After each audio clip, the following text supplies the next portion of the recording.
Hi, everybody. Welcome back to the War of the Ring. This is the Mythgard Academy class on the War of the Ring. And it's, number 4. Session number 4 is tonight because it's March 14th, which means today. So yeah, James, the problem, James, is that my pre-flight checklist changes like all the time. So that's why you'd think like I'd have gotten into a tolerably familiar routine by now, right? After doing this, in this location here for the last 5 years, but it's tricky.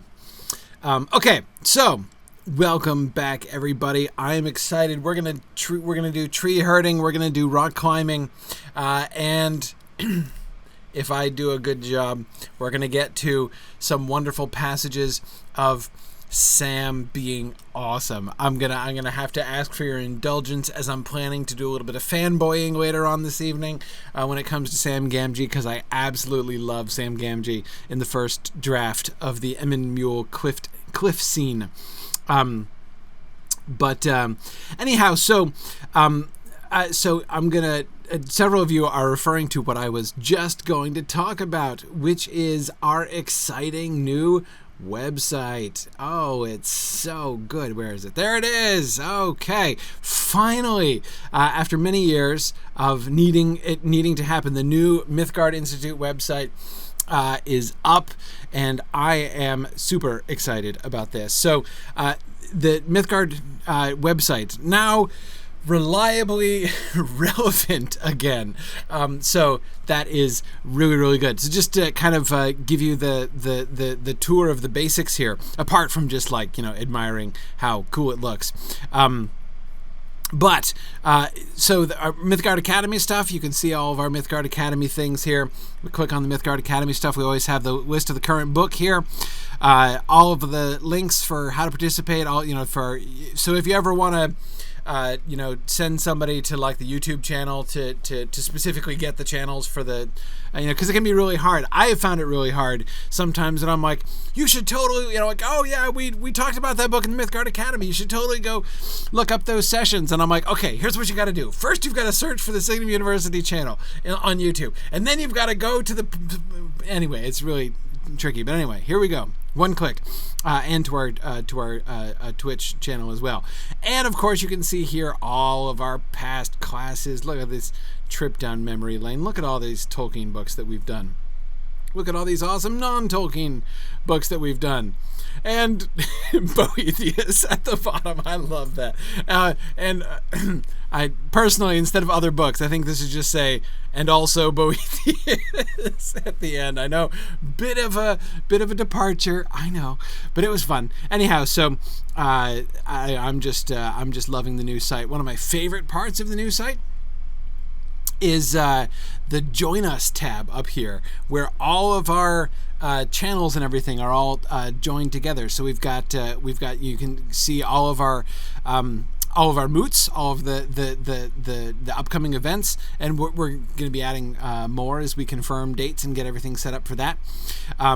We've got, again, links to all of our different channels just from right up here, our different podcast streams, and the different discussion options. So this is our discussion forums, of course, which are really great. And this is the Rumble chat. This is the chat that you guys have been using in Mythgard Academy stuff for a long time. So now we have lots of places you can click on here. So, Arthur, I know it's sort of more clicks because it's not just on the bottom anymore, but this is your consolation, Arthur. It will always be there.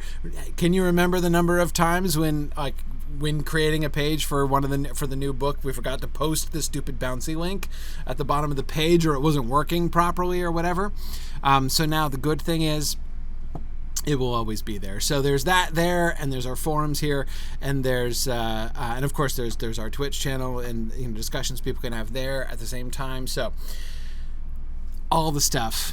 I'm really loving all of our film stuff, and our Lotro page, which is just beginning. We're going to be building that out to talk about some of our other Lotro things that are going on. So anyway, this has been a project for a long time, and it has been a long time building and coming, and I'm just really glad that this happened. So anyhow, just to draw your attention to the awesomeness there and how much easier and more rewarding it is to direct people to mythgard.org. So, all right.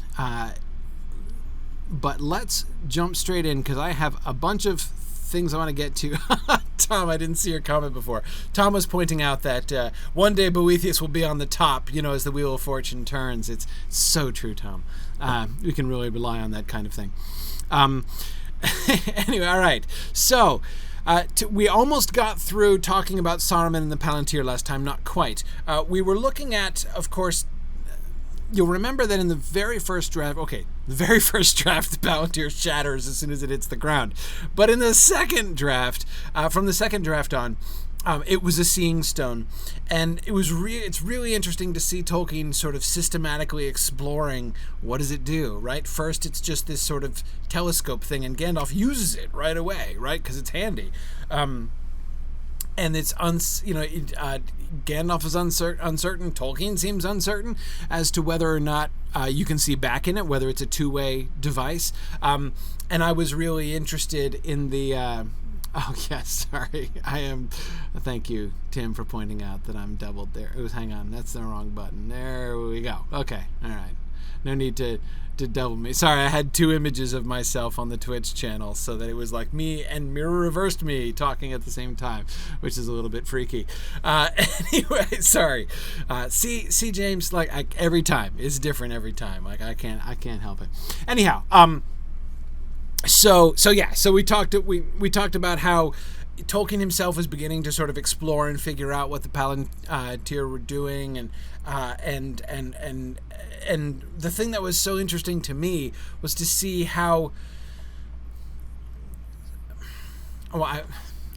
slow Tolkien was. I don't mean to say that he was like being slow on the uptake, but whether this was just something that just for whatever reason didn't occur to him, or whether it was an idea that he actually was sort of resisting and trying to find ways around.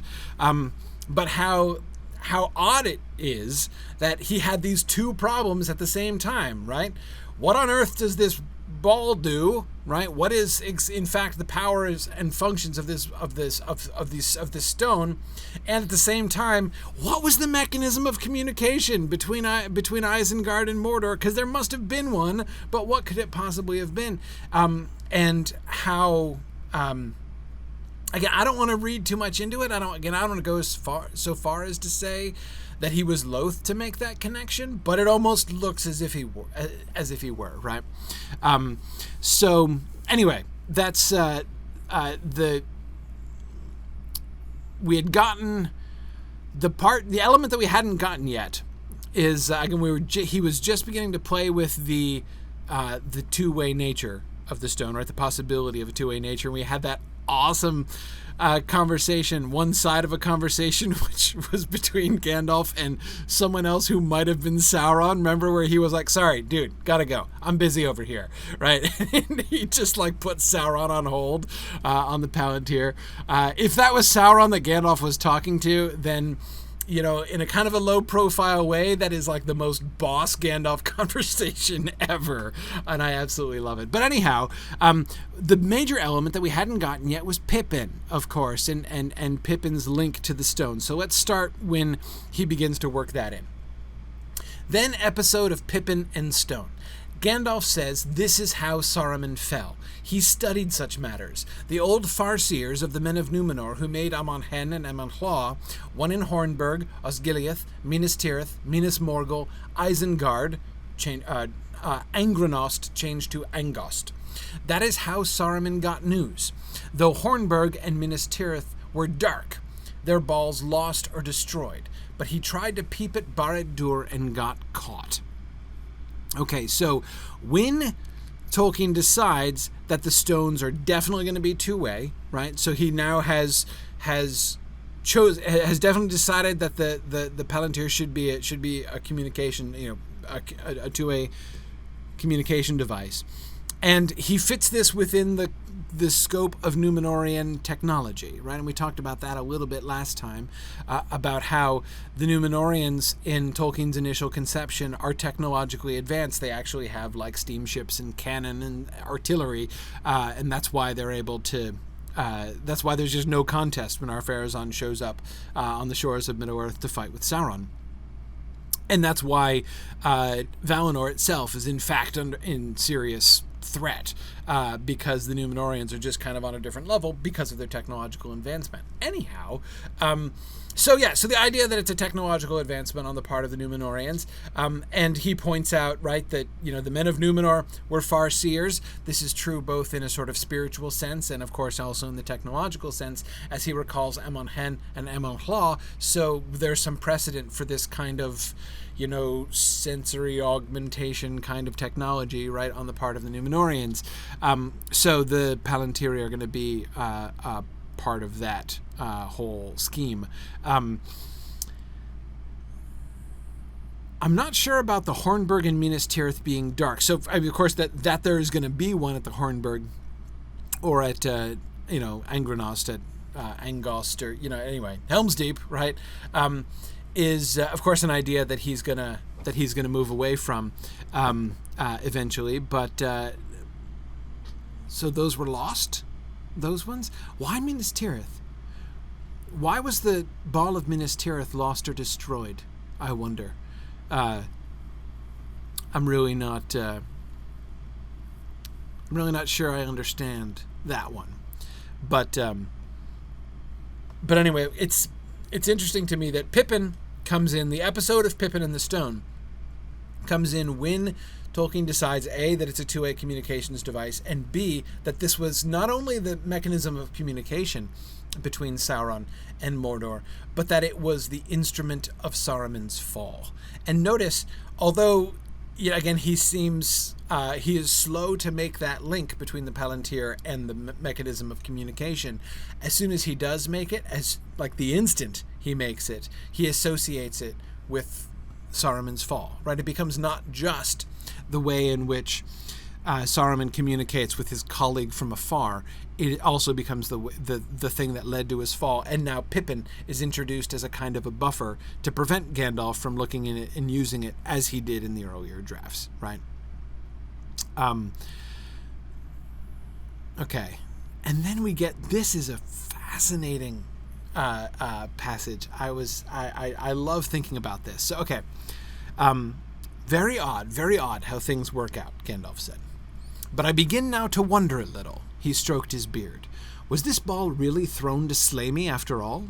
Or to slay me if it might, and do something else if it missed? Was it thrown without Saruman's knowledge? Things may have been meant to go much as they have gone, except that you looked in, not me, says, of course, Gandalf to Pippin. Well, they have gone so, and not otherwise, and it is so that we have to deal with it. But come, this must change our plans. We are being careless and leisurely. All right, so as soon as Gandalf figures out those things, right, as soon as he understands the nature of the stone, and not only the nature of the stone, but the role that it played in Saruman's, not only in Saruman's, tactics, right, in his communications, but in his downfall, the conclusion that he comes to is maybe he meant it to be thrown, right? Maybe he was trying to, ensnare Gandalf, and that Pippin interfered unwittingly, right, with that stratagem. And then we have Tolkien. I love this. This is so unusual, right? Think of the number of times we've gotten something like this. That is, Tolkien's writing something like this and then glossing it in the margin, like exactly what he was thinking of and what he was getting at, right? Very, very rare in these volumes so far. But anyway, against the paragraph beginning, very odd how things work out, my father wrote in the margin, no, because if Saruman had wished to warn Mordor of the ruin of Isengard and the presence of Gandalf and hobbits, he had only to use glass in normal fashion and inform Sauron direct. But he may have wished A, to kill Gandalf, B, to get rid of the link. Sauron may have been pressing him to come to the stone. So we see Tolkien kind of arguing with himself, right? So his first response, here is my attempt with all due and appropriate qualifications and protestations that I don't actually know anything. This seems to be, as far as I can make it out here, Tolkien's train of thought, right? Gandalf says maybe he meant it to be thrown, right? Hoping he could kill me with it, or that Wormtongue would kill me with it. But at least if he didn't kill me, then he would at least expose me to it. And then he says, no, wait, but if Saruman had wished to warn Mordor, he could have just done it, right? So that first thought, while he was writing that paragraph, that speech by Gandalf, is he thinking that Gandalf is thinking that this is how Saruman was going to alert Sauron, which is actually pretty cunning and pretty devious, really, right? Yeah, of course he could inform Sauron direct, right? But if he did, he'd have to fess up to it. I mean, that's a much more awkward conversation, you have to admit, right? If Saruman comes to the Palantir and he's like, hey, Sauron, news. There was a battle and I lost and, I didn't get anything and, everything I have is destroyed and I'm holed up in my tower and that's it. Right. So like that would be an awkward conversation to have. Right. So, yeah, he could inform Sauron, but that would not be fun. However, if Gandalf looks into the stone. Right. Well, then what? Right. Then Saruman's off the hook. Then, yeah, it shows that Saruman's been defeated. But that cat's going to get out of the bag one way or the other. Right. So better if Sauron's anger at discovering that gets vented at Gandalf instead of him, right? So better to inform, to let Sauron figure it out himself, and in addition, that also lays a trap for Gandalf so that Gandalf could be ensnared and maybe Sauron will destroy him and that'll be what Gandalf deserves too. So it's really a much more devious plan on Saruman's part to chuck it.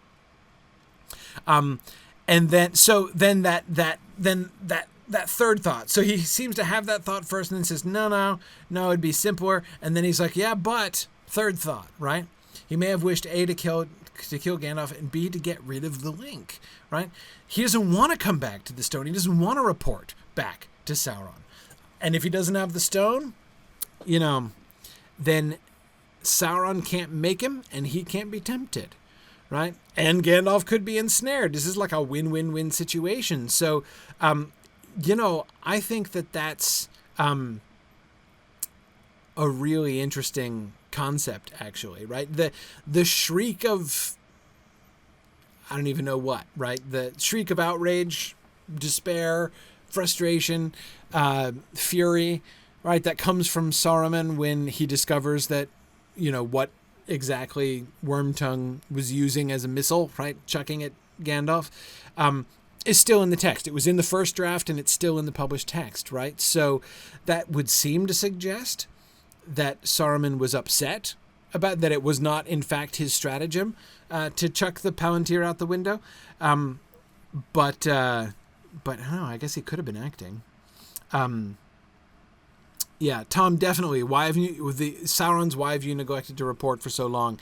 Definitely does seem to me to support the notion that Sauron had been pressing him to come to the stone. So yeah, that concept still seems to be in force in the published text.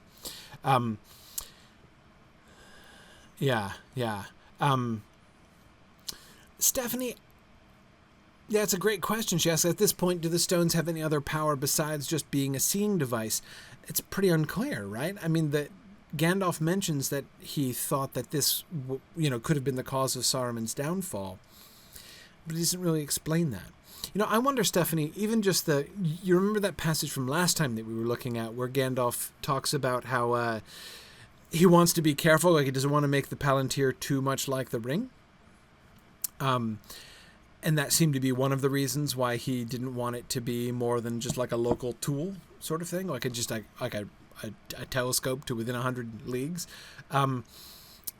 because he didn't want it to be oriented towards Mordor. He didn't want it to be ring-like in that way. But Stephanie, the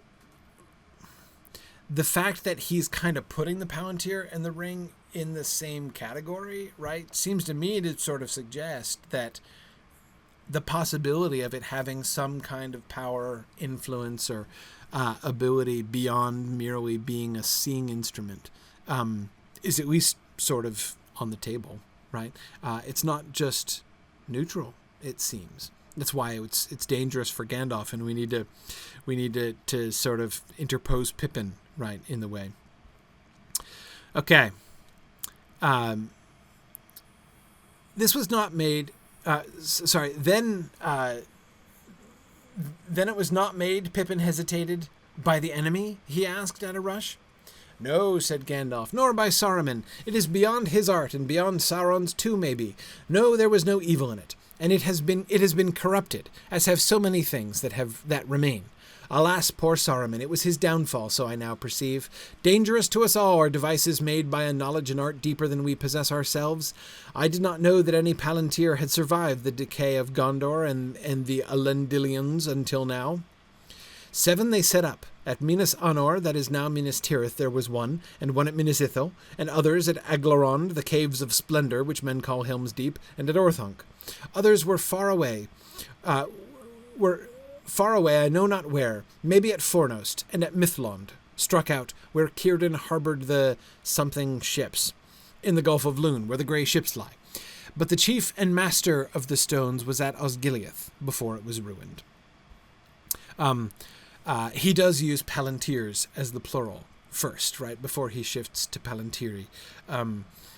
But dangerous to us all are devices made by a knowledge and art deeper than we possess ourselves. So, Stephanie, I come back to your question here, right? Does that just mean that as seeing devices alone, they're like more complicated and he doesn't understand how they work? So, like don't FaceTime on mommy and daddy's phone because you might do something that, you don't hit the buttons because, you don't know what they do. I mean, is that the message here, or is there an implication that there's more to it, right? It does have more power. It has more reach beyond simply the being a conduit for sight. And James Stevens points out that idea of the chief and master of the stones, right? Chief and master in what sense, right? Again, that is starting to sound vaguely ring-like, right? Not exactly Ring of Power in the sense of Master Ring, right? Like one Palantir to rule the other Palantiria, or Palantirs still, sorry. I don't think it's quite like that, but again, yeah, it's certainly introducing that concept of hierarchy would seem to at least invite that possibility. By the way, many of you may remember, so if you're thinking about stuff that he wrote in that essay on the Palantiri, got published in Unfinished Tales, don't forget that that's written after the publication of The Lord of the Rings. So we're talking 10 years, more than 10 years, between when he wrote this and when he wrote that, right? So that is him bringing together, after mature consideration, things many years later, just to make sure.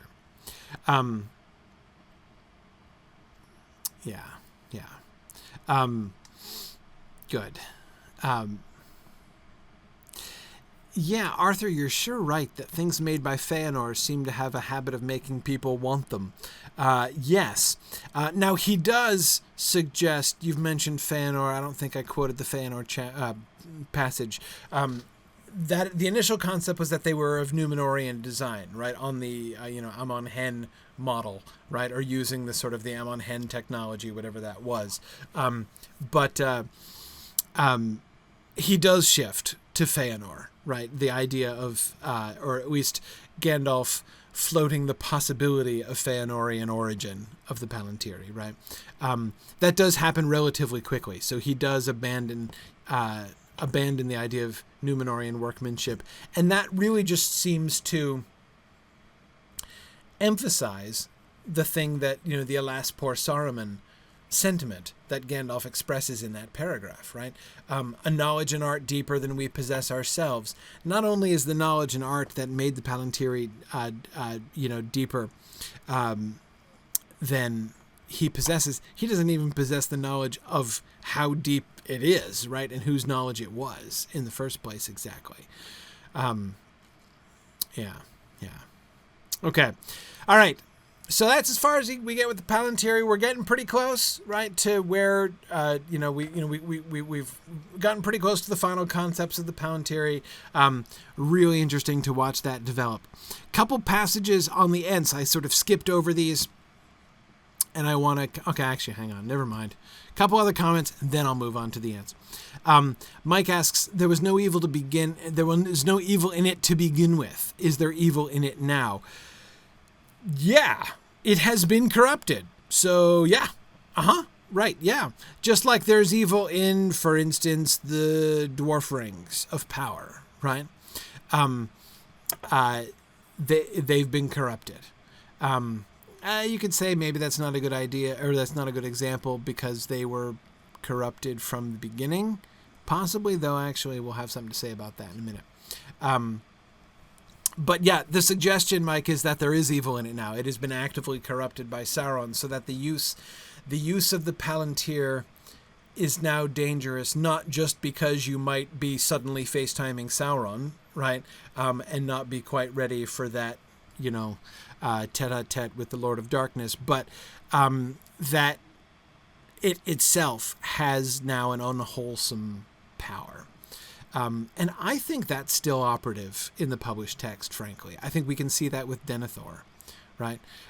Yes, Sauron deceives him, but it's more than just that. His temptation to look into the Palantir, the kind of impact that the Palantir has on him, it has an unwholesome effect, even beyond simply what it makes him see and the sort of conclusions that he draws from that, right? So yeah, there is some corruption involved there, Mike.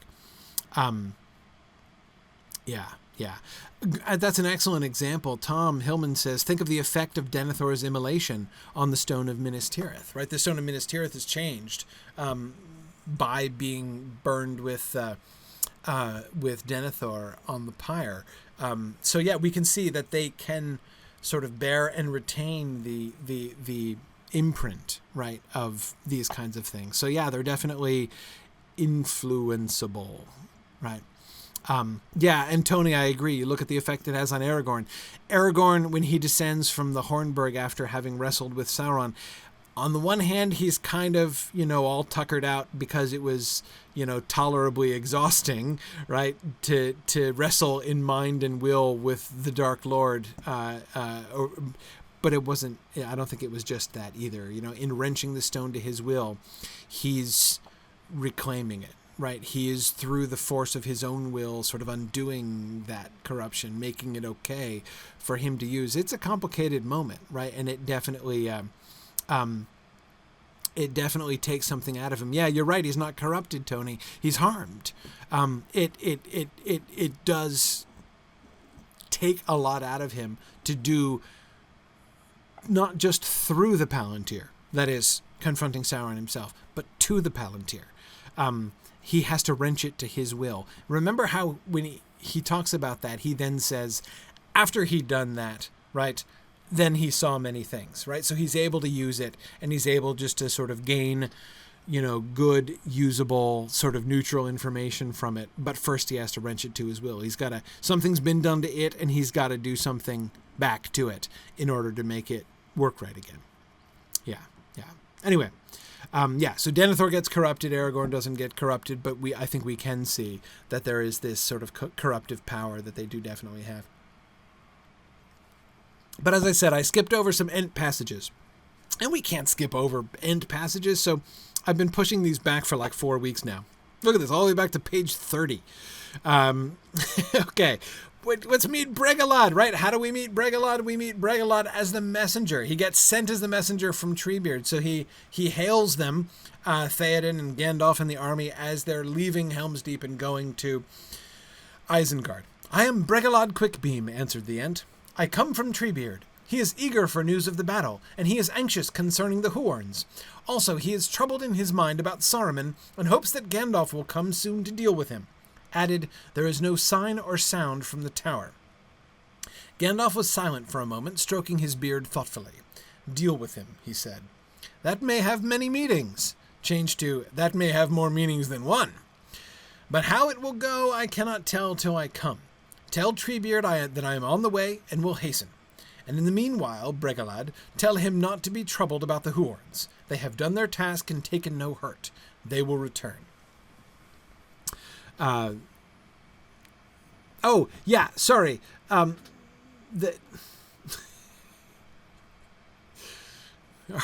Arthur, you do this to me all the time. Where I'm like, oh, Arthur has it. No, he doesn't. Never mind.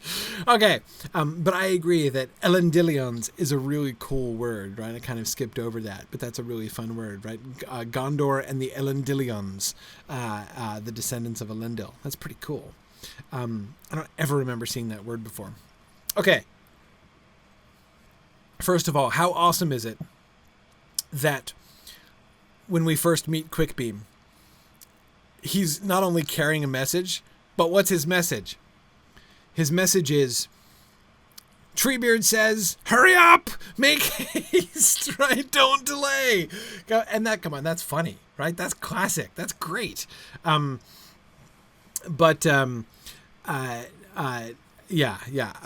think the concern that the Ents have for the Huorns is touching and interesting, right? I mean, it's kind of funny, right? On the one hand, is that, we have this like huge army of like monster trees who have come, and Bregalad is all like, the monster trees weren't harmed, were they? They're tree herds, right? So it all makes perfect sense. Tell him not to be troubled about the Huorns. They have done their task. And this reminds us, of course, that Gandalf has recruited them, right? That Treebeard has lent them, and he hasn't just sent them, he has lent them to Gandalf, right? He has given them sort of into Gandalf's care, and Gandalf responds in kind, right? He responds appropriately to that. Don't worry, right? I'm going to return your Huorns without a scratch on them. They did great, and you can have them back. I mean, of course, I'm sort of joking about that, but that is sort of the tone, and I think that's interesting.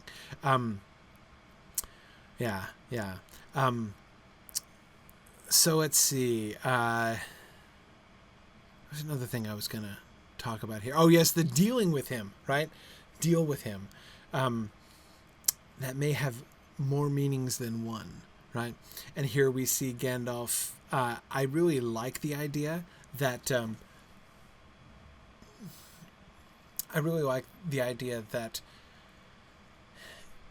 Gandalf is here mulling over. We see Gandalf mulling over what he's going to do with Saruman, right? And he's acknowledging that there are a couple ways that this could go, right? Is he going to have to, deal with him in the Jimmy Hoffa sense, or is he going to deal with him in a different way, right? And the fact that Gandalf himself seems to be sort of contemplating, whether he's contemplating, I'm not sure which way this is going to go, or whether he's saying, I'm not sure what I want to do, right? We don't really know. But I like that. One other really small thing jumped out at me from this passage. Several of you are pointing to the sci-fi lawyer up there in the Twitch chat mentioned it. Arthur was just mentioning it. The eagerness of Treebeard, right? Seems like a very un-Entish, or at least un-Treebeardish thing to be, right? Is eager. But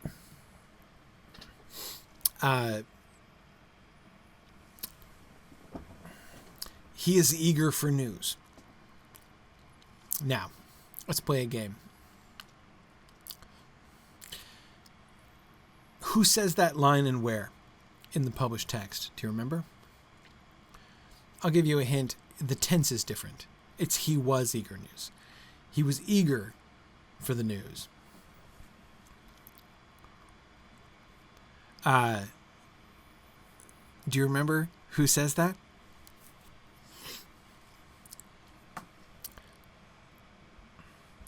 Ooh, close. Close, Arthur. It's not Gandalf about Saruman and Isengard. James Liebach has it. It's Treebeard about Saruman. In many partings, when they get to Isengard and they meet with Treebeard, and he's telling him about Saruman, right, and about how he made sure that Saruman heard all the news, right, and although he hated the news, he was eager to have it, right. I don't think that that's a coincidence.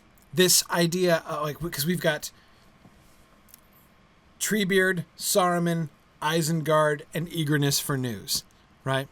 Now, how these things all get kind of sorted together in the sentence that makes the published text is very different, right? It's a different person being eager for news in a different context and everything.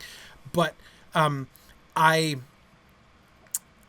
bring it up because it strikes me as another really wonderful example. And I've said this before, Tolkien is so conservative. He is such a waste not, want not kind of author, right? Almost everything that he writes, I mean, he rarely just chucks anything. And this, like, that somebody is in Isengard eager for news. So, like, we get to the second meeting, right, the second return to Isengard at the end, and this, like, being eager for news is still, like, in the air, right? His brain immediately goes back there. Again, it's a really small point. I'm not trying to say there's anything super significant about that. Just as an illustration of this tendency of Tolkien's mind. Why invent a brand new line when you can pull out of your memory a line that you already used but decided to cut somewhere else, right? Even if you've got to shift it around, even if you totally change the meaning of the sentence, right? Put it in a different person's mouth, make it mean almost the opposite of what it meant in the original text. It's all good, right? But he still just does that kind of thing. And Tomas, exactly, it's the same thing he did with names, right?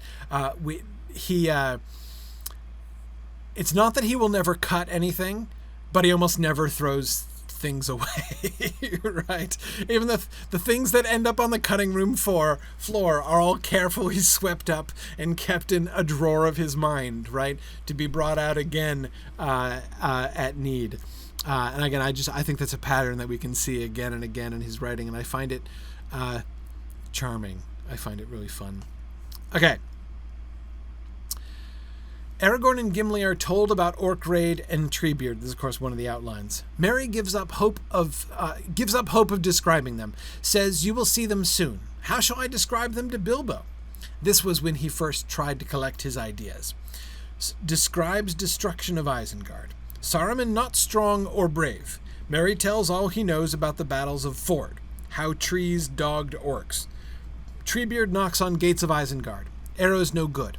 Saruman flies to Orthanc and sends up fires from floor of plain. Scorched Ents go mad, but Treebeard stops them. They let in Isen River by North Gate and flood the bowl. Terrific fume and steam. Terrible noises. Drowned wolves and slaves and smiths. The Ents pull the wall to pieces. They send Galbadirs, talking trees, to help Gandalf. They bury dead at fords. Okay, so this is the first outline of the destruction of Isengard, and of course, one thing that we notice here, as we see in many other places, is we see how fully the key elements emerged, right? The Ents ripping through the walls of Isengard, the Ents' inability to get into the tower, the fires of Isengard, right? As Saruman sends up his fires, the flooding of the bowl from the Isen River, all those things are in his mind there from the beginning. But there are a few really interesting points here. But Stephen, I was thinking the same thing Stephen Cover is saying, trees dogged orcs, an entire sentence consisting only of creature names. That is real. I was thinking about that too, Stephen, when I was reading it. And no, Mike, the dead at the fords are the dead Rohirrim. remember the graves, right? That, Theoden thinks that the crows are feasting on his brave men, right, who died at the forts, and Gandalf is like, no, they're good. In the published text, of course, it's some of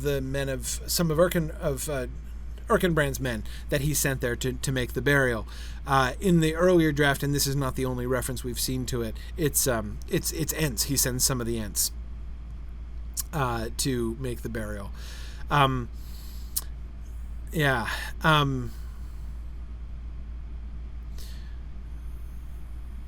Good. More.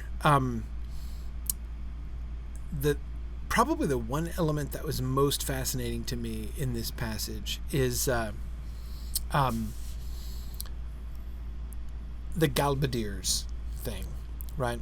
How, first of all, how it means talking trees, right?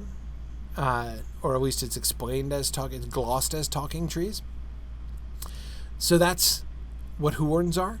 That's the definition of Huorn or something, right? The Huorns, that's how Bregalad and Gandalf had been talking about, the great wood that comes to High Dunsany Hill, right, during the Battle of Helm's Deep. But now they're being described as talking trees. The talking trees are going to help Gandalf. So that I get talking to the Ents, presumably, right? As we never hear any of them talking in a way that anybody else can understand.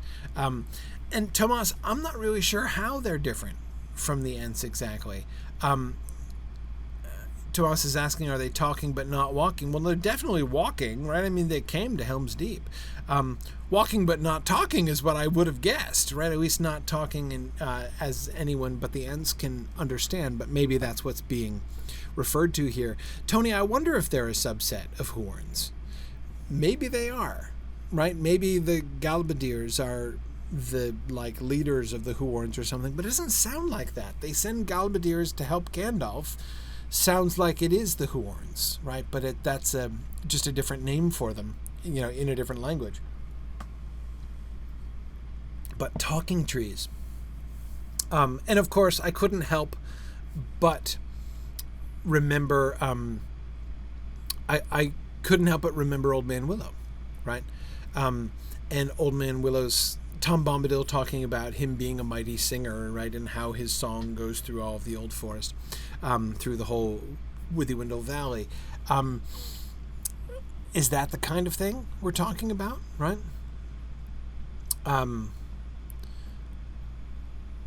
Yeah. Julie, I agree that the Galbadirs are wakened trees, not sleepy Ents. That would certainly seem to be the case. But no. See, Old Man Willow doesn't weep. He makes other people weep, right? No, Old Man Willow doesn't talk, but he sings, right?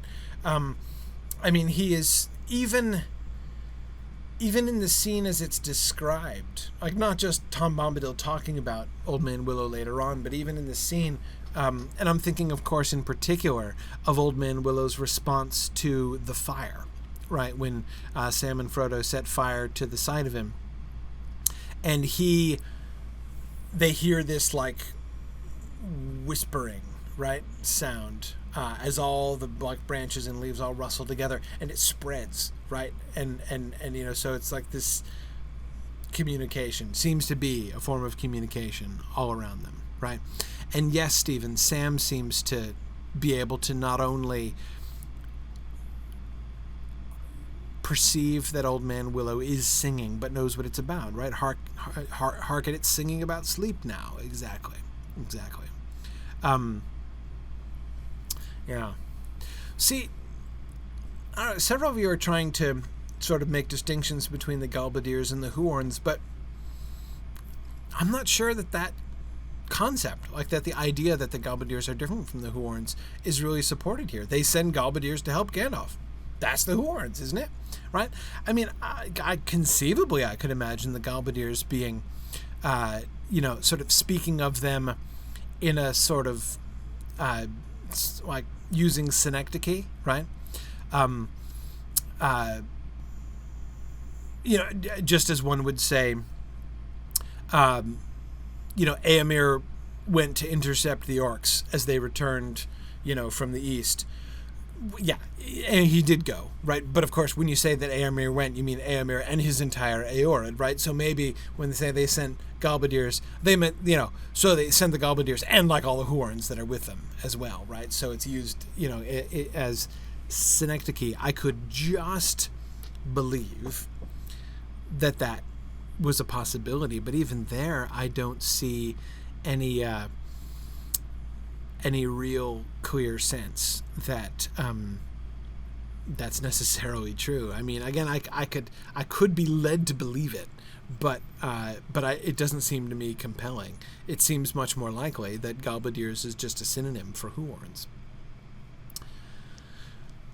One other item from this passage that struck me as very interesting, and which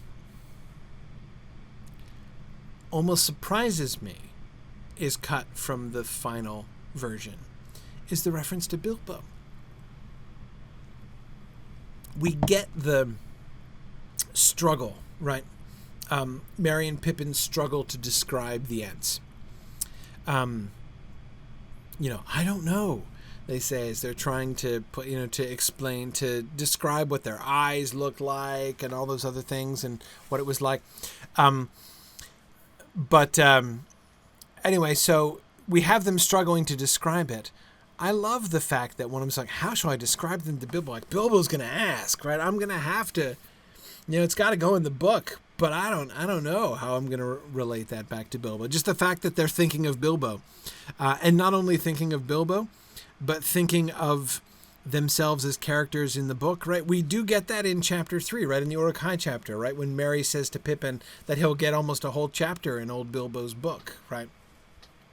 So it's not that we totally lose this concept of them recalling Bilbo and his book, but maybe he just decided to shift it back there, and therefore, since he'd already brought it up, lose it here. But I don't know.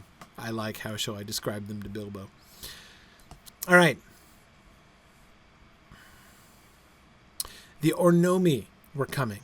That is what the Ents call them in their short language, which seems to be an old-fashioned Elvish. Trees with voices, it means, and there is a great host of them deep in Fangorn, trees that the Ents have trained so long that they have become half Entish, though far wilder, of course, and crueler. So here we have another name, the Ornomi, and more description, more about the Huorns. So this would seem to suggest, as who was it was talking? Julie, right? Yes. Julie, this seems to confirm what you said before, right?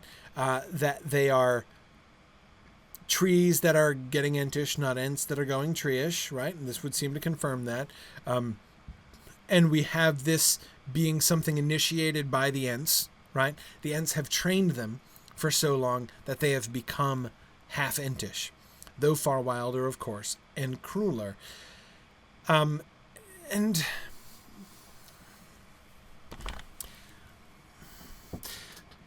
remember when Treebeard talks about this, in chapter 4, the sheep get like shepherd and shepherds like sheep,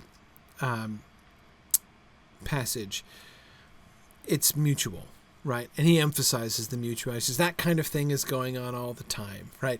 As if, in some sense, Ents and trees are kind of this sort of floating population, right? And there's, kind of traffic both directions across that boundary between Ent and tree. Almost implying or suggesting as if, I don't know that he's actually so,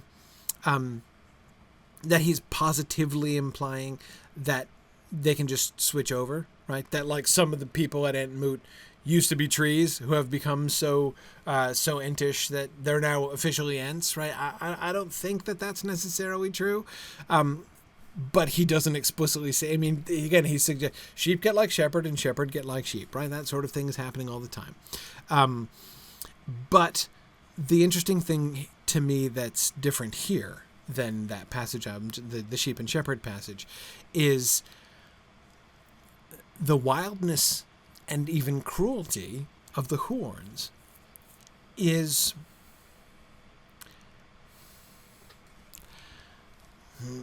okay. I'll just say what I'm thinking, even though I think it's not quite fair or not quite right. But it almost gives a kind of mad scientist element of what the Ents do to the trees, right? That having meddled with the trees, having done what they did to the trees, they created something different and wild and cruel, right? That by talking to the trees, by training the trees, they have on the one hand made the trees half Entish, but it's not necessarily the good half of the Ents, right? Because they're trees and not Ents, they're much wilder, of course, given, right? And crueler, right? That it's part of what they are, right? Remaining trees, even they're half Entish, but the other half is still wild, right? Is still sort of uncontrollable. It does start to sound a little bit like a Doctor Who episode, Tom. I agree. So yeah, it's fascinating, right? I mean, it like cruel. I mean, if they're crueler than Ents, does that suggest that it was a bad idea to wake them up? That by waking them up and like unleashing them, they've done harm? They, the Ents, have done harm? I don't know if I want to quite go that far, but again, we have Old Man Willow, right? If somebody woke up Old Man Willow and, if he is the result, if he is one example of what a half-Entish tree looks like, you got to think maybe the Ents didn't do anybody any favors, right? Worked out at Helm's Deep. But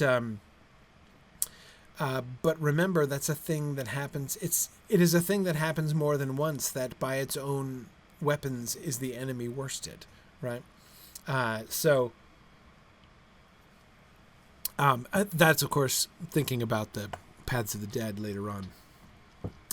That Shades of Fear could be fighting for the good guys against the enemy. But, yeah.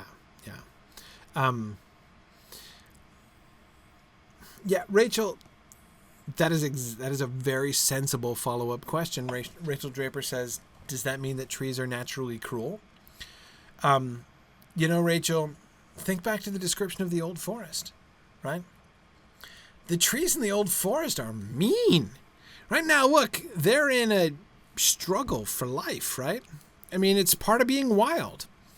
To be wild is to be incompetent. How do trees act in the wild, right? Trees aren't kindly in the wild. They're not kindly to other trees, right? Are they? No, they're not. What do they do to other trees, right?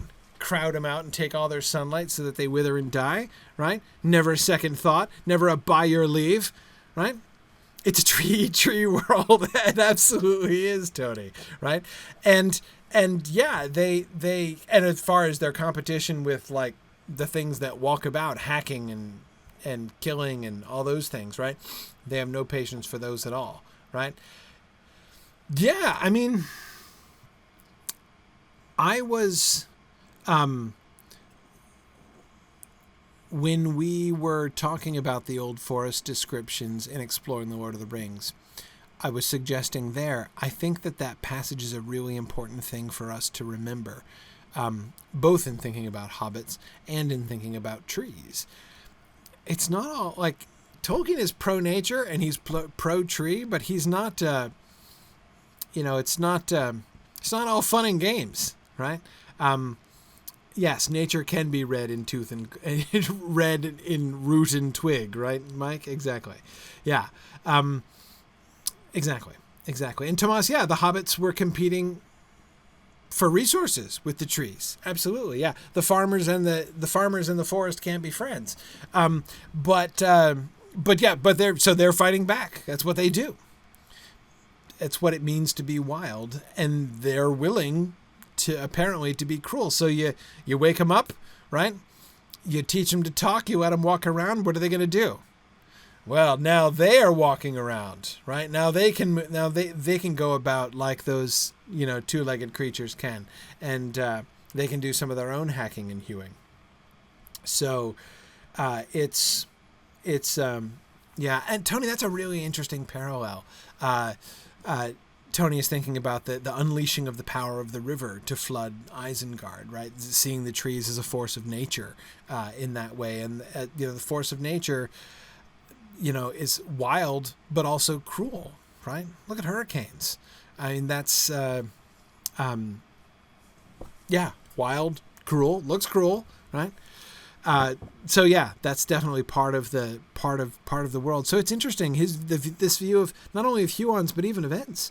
Huorns, not Huorns. That's different. Of Huorns, and Ents is not.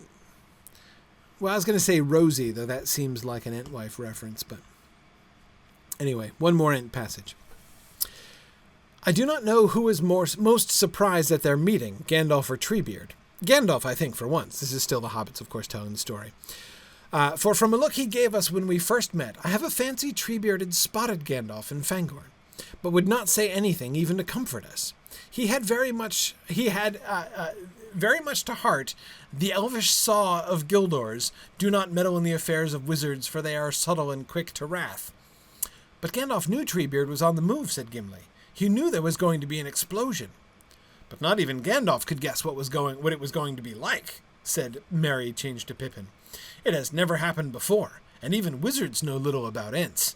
Right, yeah, so even Gandalf who knew that the explosion was coming, did not expect it to look like it did, right? First of all, I love the idea of Treebeard having really taken to heart, that old elvish saw of Gildors, do not meddle in the affairs of wizards, right? So he's not going to say anything even to comfort them, right? Even Gandalf could not guess what the explosion of the Ents was going to be like. So this idea again of the wrath of the Ents, the Ents is a force. When you actually, let the wildwood demons out, right? When the force of nature is just unleashed, it is unpredictable and savage. And you know what that makes me think of? What Saruman said, right? It is wayward and senseless. That's not quite true. He's not being fair to the Ents when he says that. But, he's not totally wrong when he says that. He's a little unkind calling them the wild wood demons, but, they could.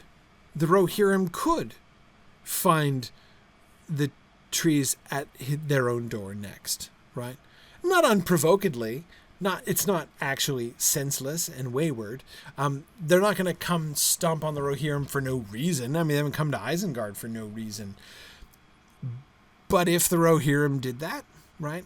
If the Rohirrim went to Fangorn and started cutting down a whole bunch of trees, yeah, sure, the Ents would be at their doorstep next. It's not fair to say that they're wayward and senseless, but it is fair to say they're not altogether on your side, right? So anyway, I think that it's interesting to see. I was interested in kind of hearing the echo of Saruman's later speech there. All right. Well, speaking of being on the move, we're doing awesome because we're almost to the cliff. So we're jumping ahead to book 4, except we're not exactly jumping ahead. We're still on the near side of the gap. This is one of the big gaps in composition. The first gap is at the end of the Return of the Shadow, right? When he gets to the tomb of Balin in Moria, and then he stops writing for a while, right? He stops writing here. He leaves Frodo and Sam on the cliff, right? For a long time, for like a year and a half, actually. Then this is a year and a half in the middle of World War II, right? it doesn't really seem to me to take a whole lot of explanation as to why he, sort of abandoned things at this point. Anyway, so I want to talk about the cliffs and what we see in the descent from the cliffs, which is some interesting stuff there. But I wanted to first just touch on that one little set of notes. It's in the footnotes. It's not in the main text of the chapter. So if you're not being assiduous about going and looking at the end notes to the chapter, you might have missed it. But if so, you missed something kind of spectacular. So he's just jotting notes in the margins, right? And he makes 2 notes. Well, there's 4 notes. There's a 4th one after. The 4th one is about chronology, but the 1st and the 3rd are just about some continuity issues, right? 1. Account of rings in Chapter 2, Ancient History, needs altering a little. It was elves who made the rings which Sauron stole. He only made the 1 ring. The 3 were never in his possession and were unsullied. Now, you may remember that idea he first had when... You remember when that happened? When did he decide that the elven rings had not been made by Sauron? That was the original thing, right? Back at the Council of Elrond,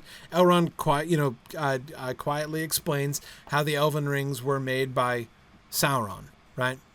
And of course, then says that they're not around anymore, right? Do you remember when he changes it?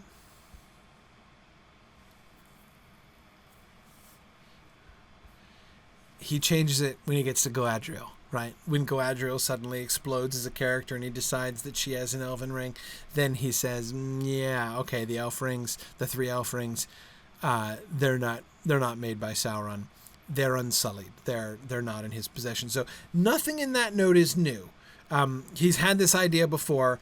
He just seems to be a note to self, got to remember to go back and make that adjustment from earlier on because it was quite advanced in the telling of the story. He'd already done how many versions, of Chapter 2 of the Fellowship of the Ring?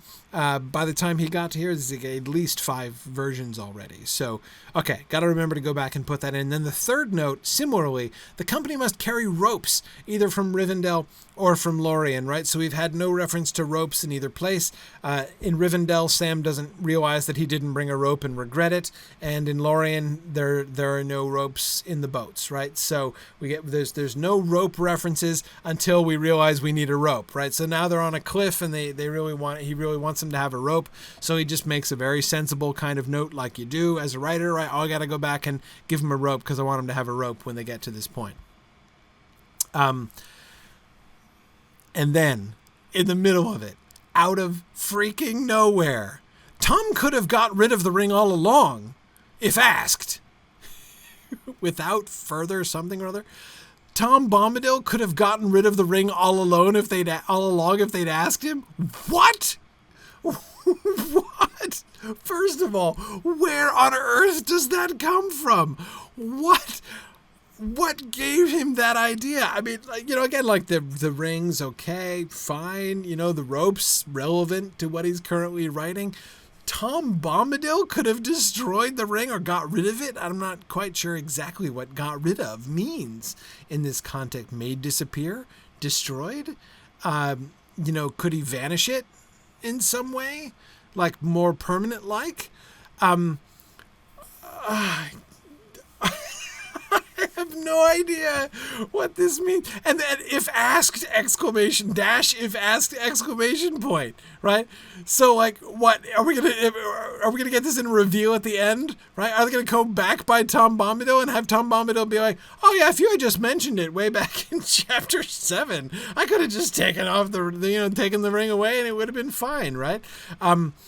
It kind of makes me think of Glinda the Good Witch coming in and saying, you've had the power to go home all the time, right? Which just seems like an extremely irritating thing to say. But anyway, I just, I don't know. I can't even, I don't even know what's more shocking. What element of that statement is more shocking? The fact that he can destroy the ring? Why? Again, What has possessed Tolkien to go there? Why is he even thinking of Tom Bombadil? And why on earth is he contemplating giving Tom retroactively the power to get rid of the ring? And just, because it's like, oh, well, you didn't ask. Oh, man.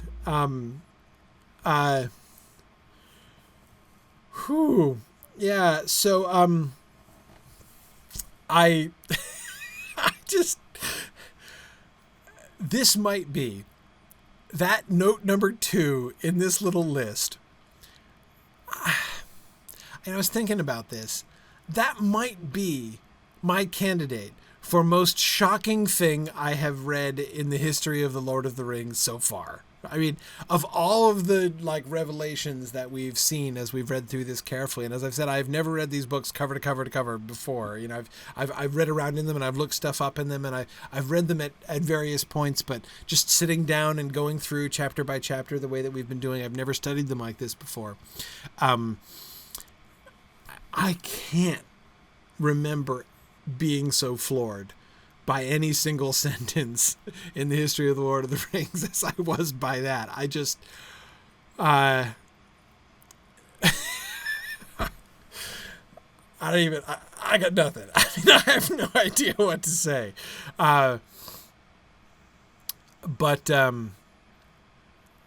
I'm trying to figure out if this would help or hurt the case of the people who argue that Tom Bombadil is useless and should have been cut. I know there's some Tom Bombadil haters out there, but I don't know if the Tom Bombadil this would make the Tom Bombadil haters, if this would give them any pause or if this would just make them hate him worse. So yeah, I mean, I'm not sad that this idea didn't go any further than this, but I am just. I guess one of the morals of the story is,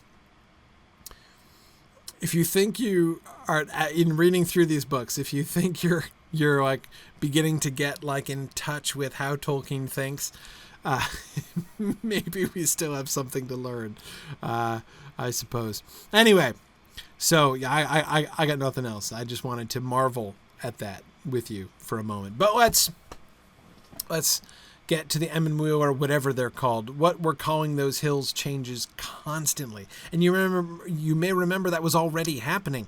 Back in the multiple revisions of the Breaking of the Fellowship chapter, that whole area got named and renamed like 100 times. So I'm just going to call them the Emmenmuil because that's what they're called in the published text. So anyway, we are above the dead marshes that lie between Anduin and the pass into Mordor, said Frodo. We have come the wrong way. We, changed to I, should have left the company long before and come down from the north, east of Sarngebir and over the heart of Battle Plain. But it would take us weeks on foot to work back northward over these hills. I don't know what is to be done. What food have we? Shift into outline form. A couple of weeks with care. Let us sleep. Suspicion of Gollum that night, they work northward. Next day, footfalls on the rock. Frodo sends Sam ahead and hides behind a rock using ring. Gollum appears. Frodo, overcome with sudden fear, flies, but Gollum pursues. They come to a cliff rather lower and less sheer than that behind. In dread of Gollum, they begin to climb down. Okay, so what do we see about the concept here, right? Yeah, Stephen, good. Thank you for catching that confirmation that Frodo does have wings, right? See, it is proven there. Frodo, just like Balrogs, clearly has wings. One element here. This is made more of a chase scene, right? Gollum is pursuing them. Gollum is tracking them. And there's the reference in the published text to, Sam asking Frodo if he saw those eyes again, right? So Gollum is hanging about. But in the published text, Gollum is merely lurking. He's following them. He's dogging their footsteps. He's not, but this is not a high-speed chase. He's right there. They see him at their at their camp at night. They did this, in the published text, this happened in the Anduin too. He's been right with them the whole time. This is not a Gollum in hot pursuit. He's finally caught up with us kind of situation. So the idea that Gollum is more actively chasing them and catching up, and Frodo at least is running away, is part of this initial concept. That is sort of the relationship, if you want to call it that, between Gollum and Frodo starts off on a very different footing, right? Gollum is dangerous, right? He's dangerous, but he's like a dangerous nuisance. They're like, he's plaguing their steps, right? But if they see him, they don't run away, right? He's not that kind of threat, exactly. So it's interesting to me that he was originally, that the dynamic between Gollum and Frodo in the initial stage is Gollum as pursuing monster and Frodo running in fear from Gollum, right? Running before the pursuing Gollum. And yeah, Tara, could it be the ring amplifying his fear of Gollum, pushing him to put it on? Quite possibly, right? And we've certainly seen that kind of pattern in the published Fellowship of the Ring. And the emphasis, Tolkien having emphasized using ring here, right, is suggestive, Tara, right? That maybe, he's been tempted or pushed into using the ring by his fear of Gollum, which may therefore be being emphasized by, or even have its source in, the ring.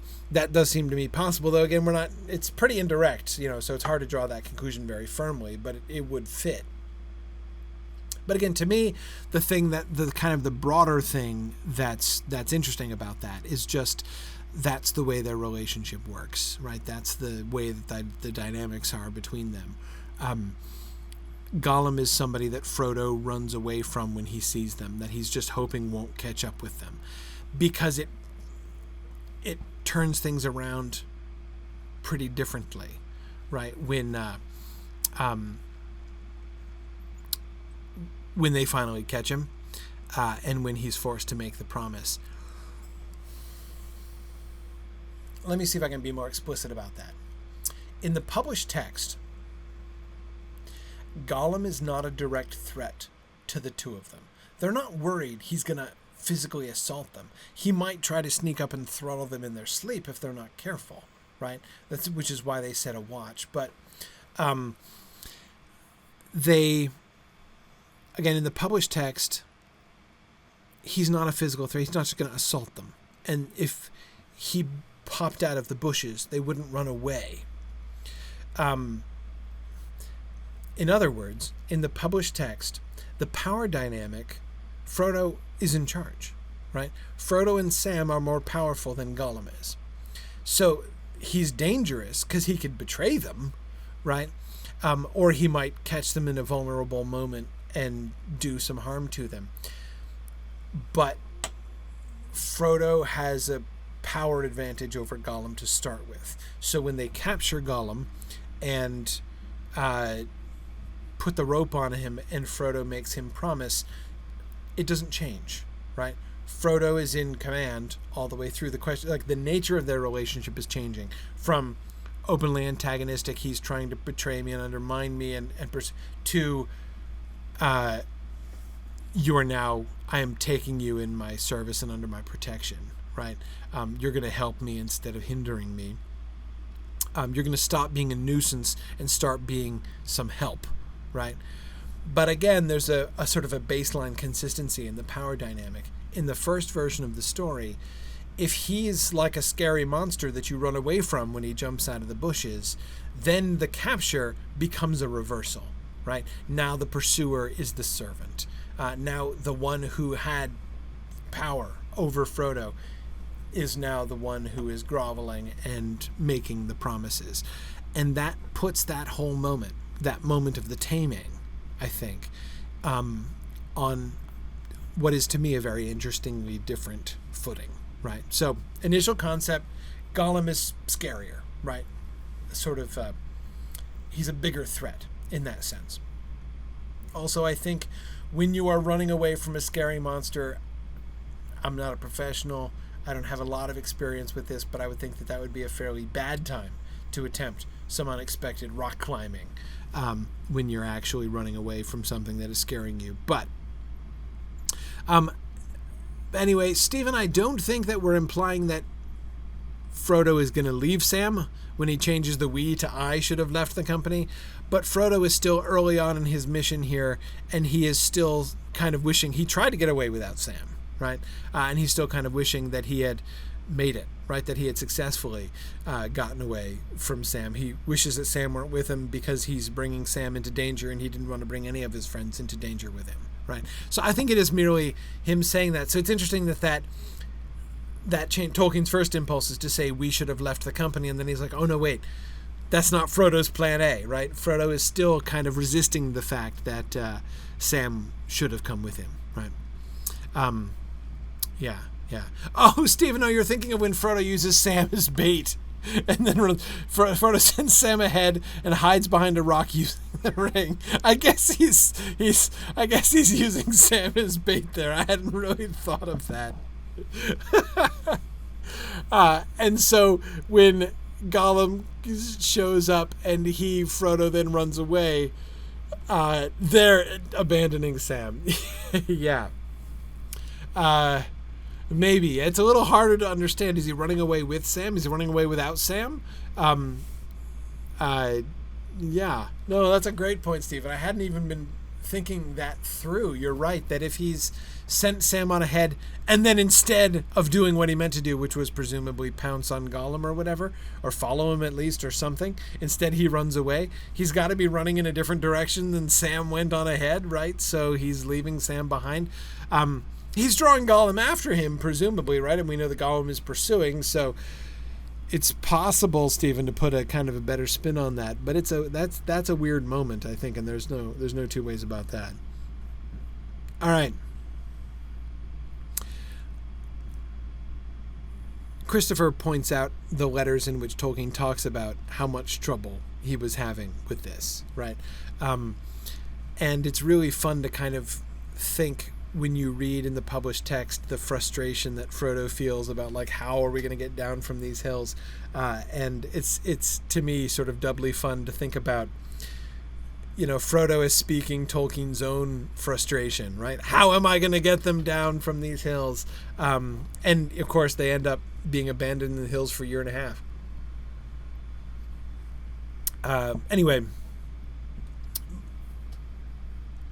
when we realize that we have a rope, right? And we'll come back to the backpack issue later on, my favorite thing. But anyway, when we realize we have a rope, we have to figure out how to use it, right? So Frodo has a really simple plan. That would not be much good, said Frodo. You down and me up, or the other way. Is there nothing to make an end fast to up here? What, said Sam, and leave all handy for that Gollum? Well, said Frodo, so Sam does not want to just tie the rope to a stump and then climb down it, because that would leave the rope all handy for Gollum. So he thinks of that immediately in the original text. Well, said Frodo after some thought, I'm going down with the rope on, and you're going to hold on to the end up here. But I am only going to use the rope for a precaution. I am going to see if I can find a way down that I can use without a rope. Then I climb up with your help, and then you go down with the rope and I follow. How's that? Sam scratched his head. I don't like it, Mr. Frodo, he said, but it seems the only thing to do. Pity we didn't think out this rock climbing business before we started. Another quote, which could have been put straight into Tolkien's mouth. I'll have to stand down there staring and waiting to catch you. Do be careful. I love that image of Sam being down there like, okay, all right, Mr. Frodo, don't worry, I've got you. Yeah, Stephen, this seems super complex, right? So Frodo's plan is he's going to climb down with a rope, and then he's going to climb back up, and then Sam is going to go down. He's going to lower Sam down on the rope, and then Sam is going to keep the rope, and then Frodo's going to climb down again without the rope. So the simplest way to get down the cliff is to climb up and down like 3 times, right? Not a simple plan, right? Yeah, and Nancy, you're right. The kind of the hobbitry of Frodo and Sam is kind of creeping in, and it stays. We can see some of the sort of wry exchange between them, right? Especially on Sam's part, as he's pretty grumbly at this point in the published text. Yeah, it's complicated. Yeah, Mike, it does remind me of one of those jokes about involving a goat and a rowboat and a wolf, right? And how you can't leave the wolf and the goat alone, or else the wolf will eat the goat, right? So how can you get everybody across with the... Yeah, it does sound exactly like that kind of problem, and I'm not sure this is the simplest sort of solution. Bigger picture here, though. The fun thing is to watch this and remember how he's going to solve the problem, right? It's going to get solved. And how's he going to solve it? Simple, right? Make the rope come to Sam when he calls, right? The mere fact that Sam never thought about leaving the other end of the rope tied up at the top until they're both safely down is not difficult, right? I mean, that's easy to believe. That sort of works pretty well. But here's the bigger point that I would make, right? Tolkien's first approach to this question, as he's trying to work out this story, is 100% practical, right? He doesn't seem to be thinking much about sort of the bigger story or, larger themes or anything like that at all, right? He's just thinking there's a logistical problem. We have 2 hobbits on top of a cliff and they need to get down. They've got one rope and there's somebody pursuing them, so they don't want to leave a rope behind them. And how do they manage it, right? And he seems to be almost brainstorming ways in which their descent could be managed. In the end, the solution that he goes with is simpler in one sense, right? In that it doesn't involve anybody going up and down the cliff 3 times, but it does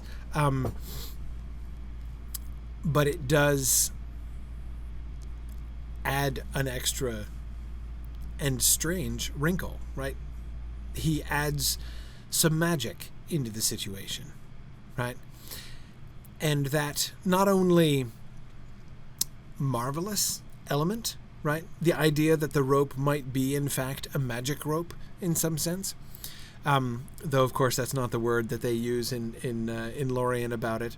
But also the sort of touchingly tender affection for the rope that Sam feels, right? That wonderful... I love that Sam doesn't say something like, "It came when I called upon the name of Galadriel," right? That's not what he says, right? He says, "I think it came when I called," right? Oh, man. It doesn't get more adorable than that. But anyhow, in other words, think of the final version as much more character development. So we get more of Sam's character. We get more of this sort of exploration of elf magic. We get more of this sense of, the doom and fate of their quest and things that, like, things are going to, think of the hope and faith issues that Sam and Frodo have, Sam especially, in the final leg through Mordor, right? It's those ideas are gonna bubble through to the surface. But once again, we see, as we've seen before, that's not where Tolkien starts, right? That's not what he begins with. He doesn't begin with Sam and his beloved magic elf rope, right? He begins with 2 hobbits on a cliff, and I have no idea how I'm going to get them down, and that's all he's thinking, is how do I get them to the bottom of the hill, right? Yeah. Okay. First he lowered his pack by the rope, Then he cast it loose. He was left alone at the top. This is Frodo, of course, having gone down, come back up, dropped Sam down, and now he chucks it off, or he lowers his own pack and then chucks it off. At that moment, there was a great clap of dry thunder overhead, and the sky grew dark. The storm was coming up the Emmenwheel on its way to Rohan and to the Hornburg far away where the riders were at bay. He heard Sam's cry from below, but could not make out the words, nor see Sam's pointing hands, but something made him look back. There, not far away on a rock behind and overlooking him, was a black figure, whose glimmering eyes like distant lamps were fixed on him. Unreasoning fear seized him for a moment, for after all it was Gollum there. It was not a whole something or other, and he had Sting at his belt, and Mithril beneath his jacket, but he did not stop to think of these things. He stepped over the edge, which for the moment frightened him less, and began to climb down. Haste seemed to aid him, and all went well until he came to the bad place. The end! Right, and that's where he leaves it for a while. In the bad place.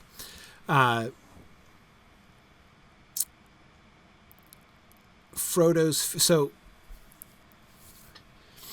the darkness and fear that comes over Frodo with the rising up of the storm and everything on the cliff face in the published text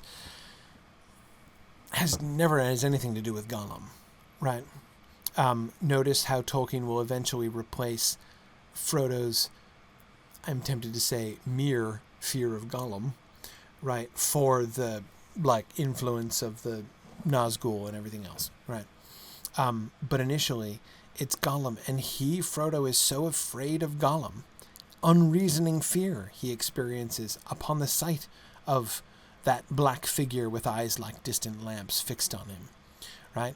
And the narrator goes out of his way to point out he has Sting at his side and Mithril beneath his jacket, right? He's wearing impenetrable armor, and he's got a magic sword, and Gollum is unarmed and unarmored.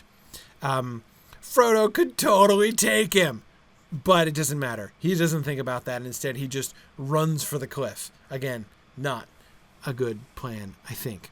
No, Tony, this is not the same relative timeline. Christopher Tolkien, who loves this stuff, I have to admit, it's another one of those things that I am sure if I were doing the work that Christopher were doing, if I were editing this text as Christopher is, which first of all would have probably driven me mad trying to interpret Tolkien's handwriting. I love that we got the graphic of the page of the manuscript there in the description of this stuff, where you could see, Christopher sort of showing us exactly how bad Tolkien's handwriting was. Did you look at that? Did you try to compare it side by side with the text?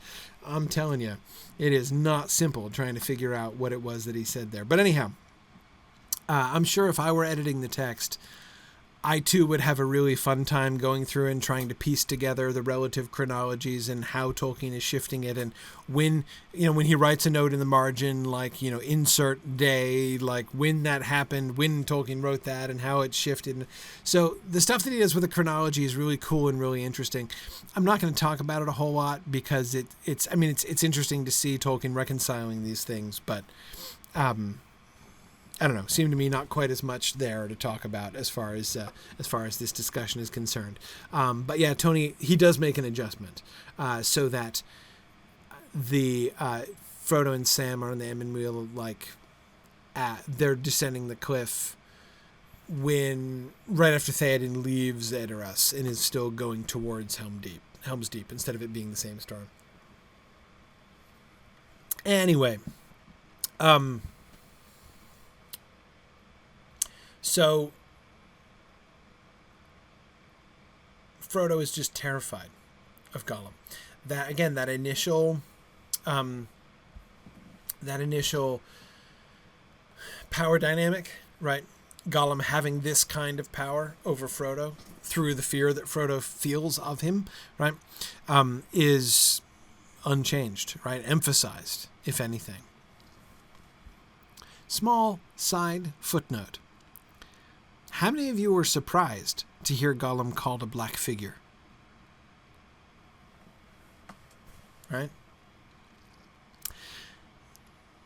That is one of those really hardcore tests of, can you resist the visual images of the film, right? Peter Jackson makes Gollum pallid, right? He's all like grayish white, right? And it makes perfect sense, right? I mean, he looks like somebody who had not seen the sun for 500 years, right? And had, but that's not how Gollum is described, right? In The Hobbit, he's described as darker than the darkness. He's black. Gollum is not pale white-skinned. He's black-skinned. Not brown-skinned, black-skinned. He's like a shadow. He's a piece of darkness. So, yeah, that's not a change. That's not a change. But, yeah, so it's... But again, it's one of those things. I know that the visual of Peter Jackson's Gollum, you know, it's hard to get Andy Serkis's Gollum out of your head, right? But that is not consistent with the text. Again, I don't object to that change. I don't complain of it. I think it makes a lot of sense, and I like it. What they did in the movie, but it's an alteration, right? No, Tim, I don't think he's suggesting that the black figure with eyes like distant lamps, you could read that as a kind of silhouette. It's possible. But Gollum is very explicitly black-skinned. Like, his person is black in The Hobbit. That's very plain. Yes, exactly, Stephen. Are there black kingfishers in the pools of Mirkwood, right? Or a black squirrel? Yeah.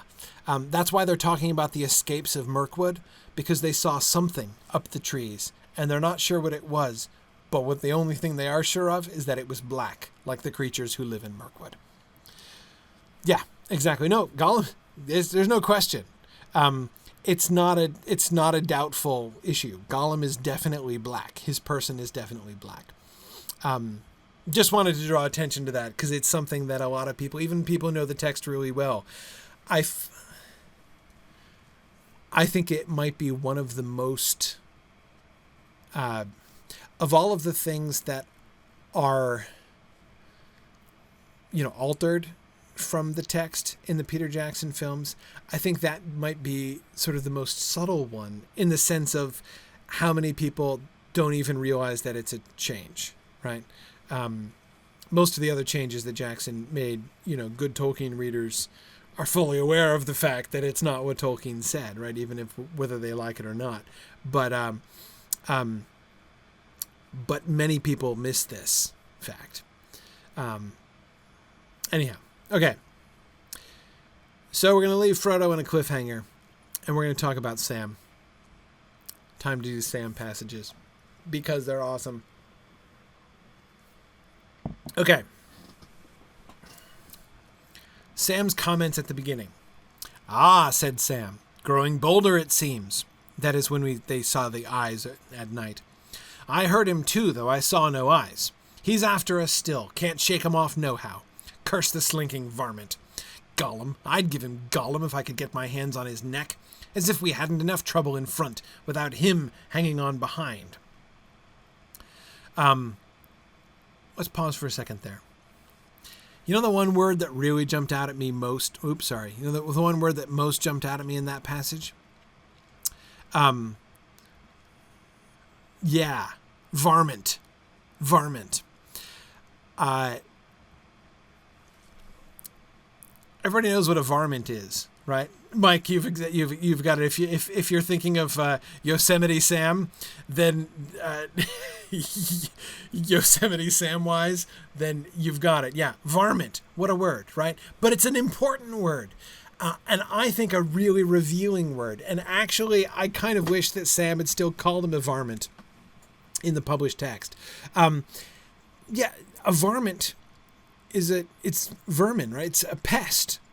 Sam is a gardener, right? One of the things he's going to do is he's going to dispose of varmints, right? When there are critters who are mucking things up, right? Critters that are eating the vegetables or wrecking things, right? You've got exactly a nuisance animal. That's a good way to describe it, Mike. You've got to. If you're a farmer, you've got to be prepared to deal mercilessly with varmints, right? Varmints are a fact of life, and it's them or you. Again, remember like the hobbits in the the farmers in the forest, right? Farmers and the varmints can't be friends either, right? That Sam thinks of Gollum as a varmint, right? He's like a weasel. He's like a raccoon sneaking in and stealing the corn, right? Can I give you a little pro tip? If you grow your own corn, a really good way to protect your corn from raccoons. This was my grandfather's invention. You know what he did?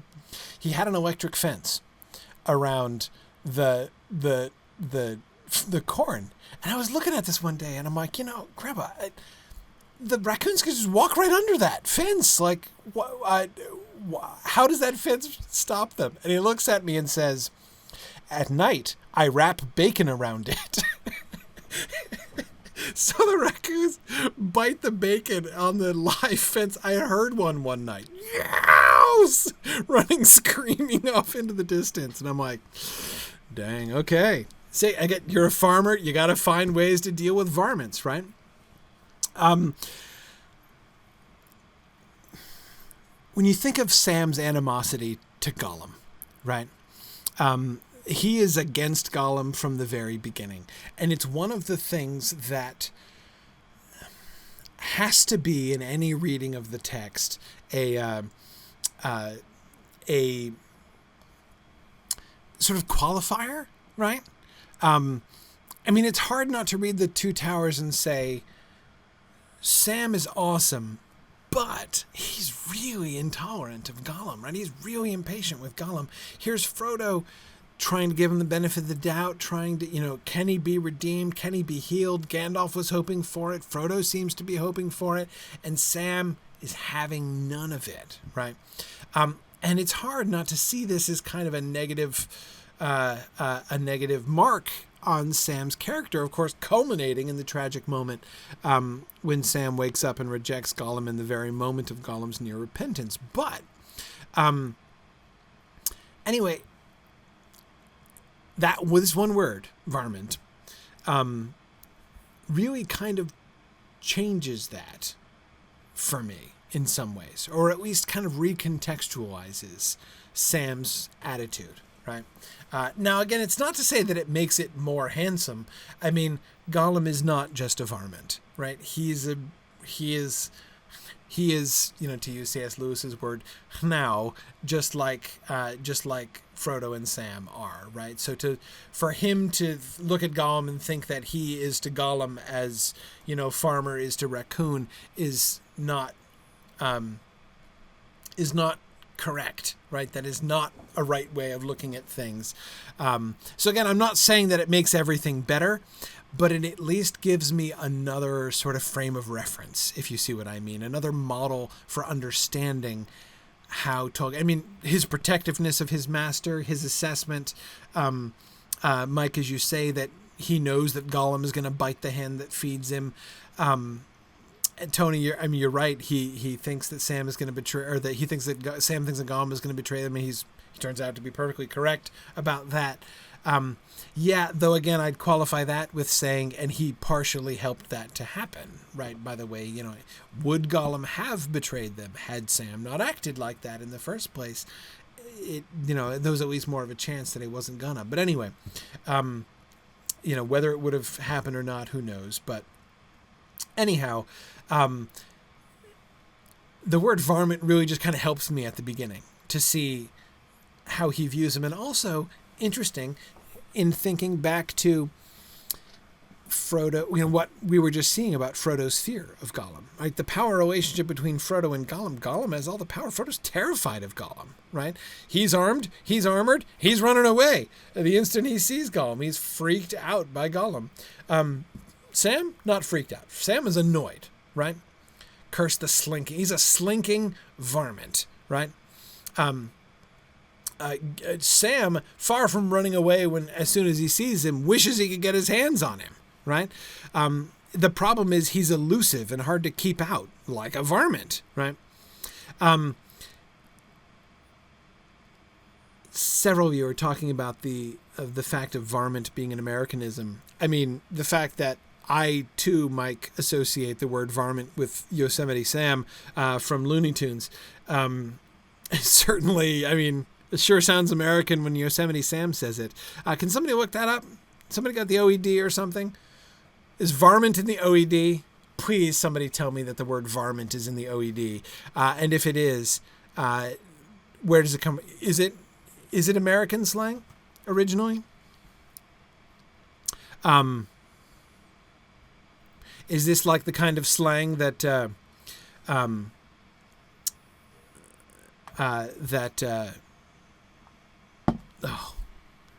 blanking. Must be getting late. Yes, it's getting late. Oh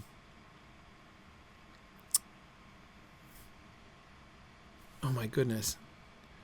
Where's my brain? Dracula, the Texan, Quincy. Oh man, complete blank.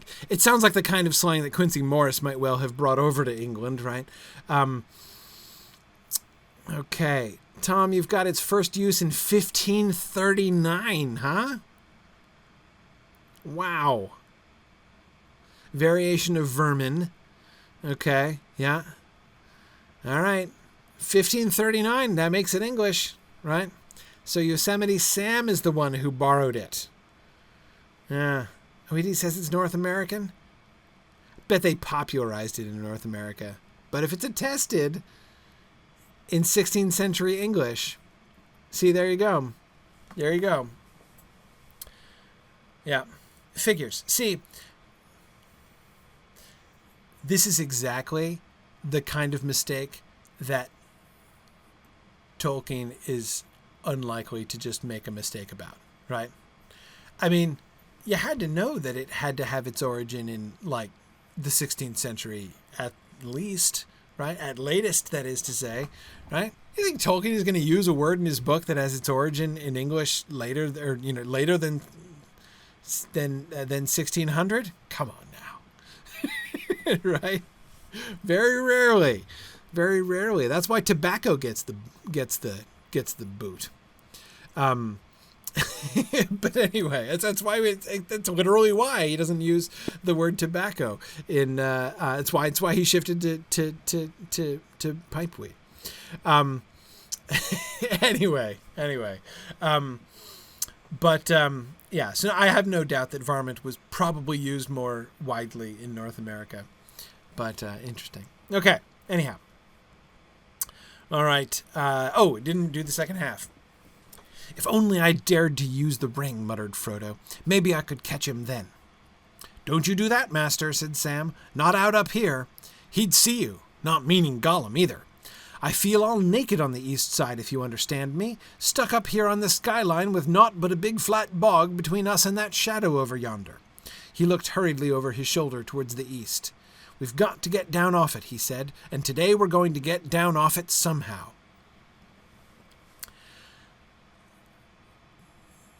Okay, first, notice that you may recognize this statement. Of course, Christopher talks about this, that, this same sentiment, the feeling of nakedness, there being nothing between them and that, that the eye over yonder, there's an eye over there, and feeling exposed on that cliff and we have to get down. Frodo says that in the published text, right? So this speech, slightly altered, is going to be kept, and it's going to be given to Frodo. But that's itself a really interesting thing. Look at the two things that that Tolkien attributes to Sam in this paragraph. First, perception, right? Spiritual discernment. It's Sam who perceives the eye of Mordor looking at them, right? And forebodes that they had best get the heck off that cliff, right? That it's not safe for them. It's not safe, and that Frodo would be seen, especially if he put the ring on here, right? Because they're exposed. So the not only perception but insight that Sam has here is really interesting. The second is leadership. We've got to get down off it, and today we're going to get down off it somehow. Really, Sam? Okay. Right? Sam's in charge. Right? Sam is saying, this is how it's going to be. We've got to do this, and we will do this. And, both really interesting impulses, right? Both interesting things that Tolkien ascribes to Sam. Again, he softens both of those things. He makes Sam not take that kind of leadership, make that kind of leadership statement. It's Frodo, through the ring that he's wearing, right, through the sort of the awareness of Sauron that the ring gives him, who said, I mean, I'm not saying it doesn't make sense for him to shift that to Frodo. It totally does. But what interests me is that his first impulse is to give both of those things to Sam. Yeah, interesting. Mike says that Sam is the anti-Watson. Yeah, I see what you mean, right? He's the sidekick who is not just obtuse and following along, right? Yeah. And then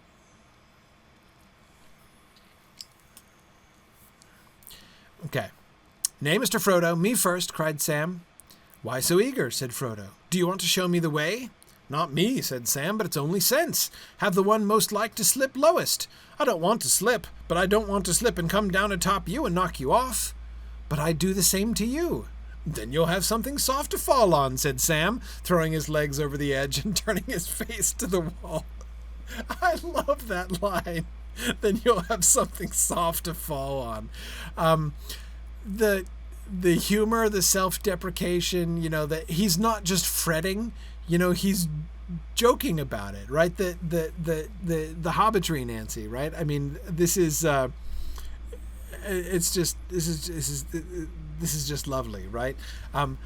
He's joking, he's being self-deprecating, but he's also being self-sacrificing, right? That it's not just that he would rather not be the one to, again, the published text, he's going to say,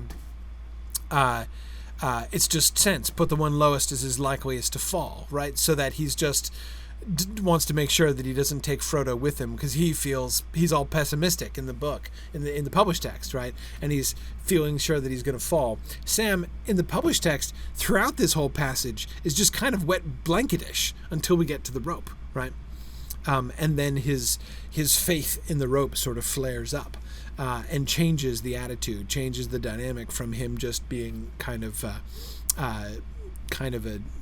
downer as he kind of is in the conversation in the published text. Not so in the first draft, right? Again, not only is he not just being negative, but I love that element. It's not just put him lowest as likeliest to fall, but hey, even if you do take me down with you, then I will be under and I'll give you a soft place to fall. It's again, charming, self-deprecating, but also genuinely self-sacrificing and everything as well. I loved Sam even more in these passages. My favorite Sam point is the business about his pack. So remember, Sam is down the cliff. All right, it's starting to go down. He actually does get down a little ways, and Frodo has to rescue him with his belt, or tries to rescue him with his belt, and it's not long enough. And then he remembers that he's got a rope in his pack. And Frodo says, but you've got your pack on your back. And Sam says, no, I ought to have, but I don't. It's with you. Now, I have to admit, when I first read this, I was briefly confused. I thought that Sam was confessing that when he started to go down the cliff, he forgot his pack up top. Like, oh, I left my pack up there. So you're up there, so it's with you. But no, he actually meant he's wearing a backpack, but he's wearing Frodo's backpack, not his own, right? And so here's his explanation of the backpack switching thing. "Numpate and Ninnyhammer," he muttered. "Well, now you're back," said Frodo, laughing with relief. "You can explain this business about the packs." "Easy," said Sam. "We got up in the dim light this morning, and you just picked mine up. I noticed it and was going to speak up when I noticed that yours was a tidier sight heavier than mine. I reckoned you'd been carrying more than your share of tackle and whatnot since I set off in such a hurry, so I thought I'd take a turn. And I thought less said, less argument." "Well meant cheek," said Frodo, "but you've been rewarded for the well-meaning anyway." They sat for a while, and the gloom grew greater. An interesting check. What percentage of the time that Tolkien uses the word gloom does he alliterate it with something else, with at least another G word, if not another GL word, like gleam in the gloom? Anyway, the gloom grew greater. "Numpate," said Sam suddenly, slapping his forehead. "How long's that rope, I wonder?" Yeah, should have remembered the rope before we even tried to go down. I kind of like Numpate, actually. Ninnyhammer's better, I agree, but Numpate is kind of good, too. This is a kind of an unnecessary detail, and of course is going to get totally circumvented when we have Sam having pre-packed his pack so that it's all ready to go when he runs after Frodo from the breaking of the Fellowship. But of course it makes sense that his pack would be lighter because Frodo had fully packed for his trip and Sam had not. But this was just, to me, another lovely example of Sam's servant spirit, right? The fact that both elements of this scene, right? Element number one, that Sam is wearing Frodo's pack, and the reason he's wearing Frodo's pack instead of his own is because it's the heavier one, right? So he has, in secret, switched packs or permitted the packs to be switched.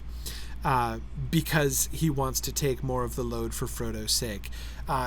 Just a lovely little, very small, understated piece of humility and devotion on Sam's part.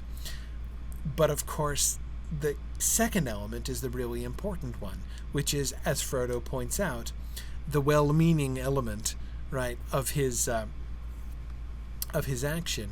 The well-meaningness of his action has been rewarded. Because Sam did that small act of humility and service, his pack was on Frodo's back, and thus was Frodo able to throw him the rope and rescue him from the cliff. Had Sam not done that, right? Had Sam instead that morning said, "Hey, Mr. Frodo, that's my pack. Here, you take your heavy pack and give me mine back, please," right? Had he done that, he would have had the rope on his back and he would not have been able to be rescued. So that his humility serves to save his own life. He is sort of directly rewarded for his attitude in that way. And like I said, I don't necessarily miss this scene in the published text, but I like it, and I really like how that worked. Okay, getting towards the end, but let's keep going because I am almost caught up, and that is super exciting. We are down to the flashback.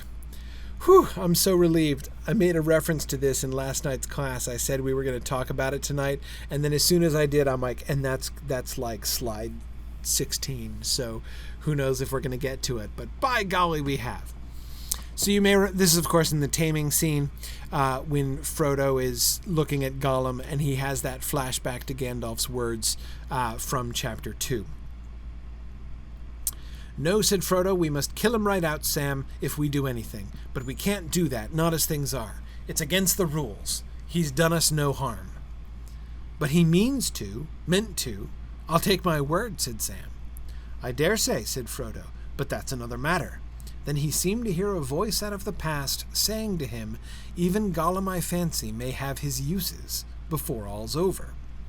Yes, maybe," he answered. "But anyway, I can't touch the creature. I wish he could be cured. He's so horribly wretched." Sam stared at his master, who seemed to be talking to someone else not there. Okay.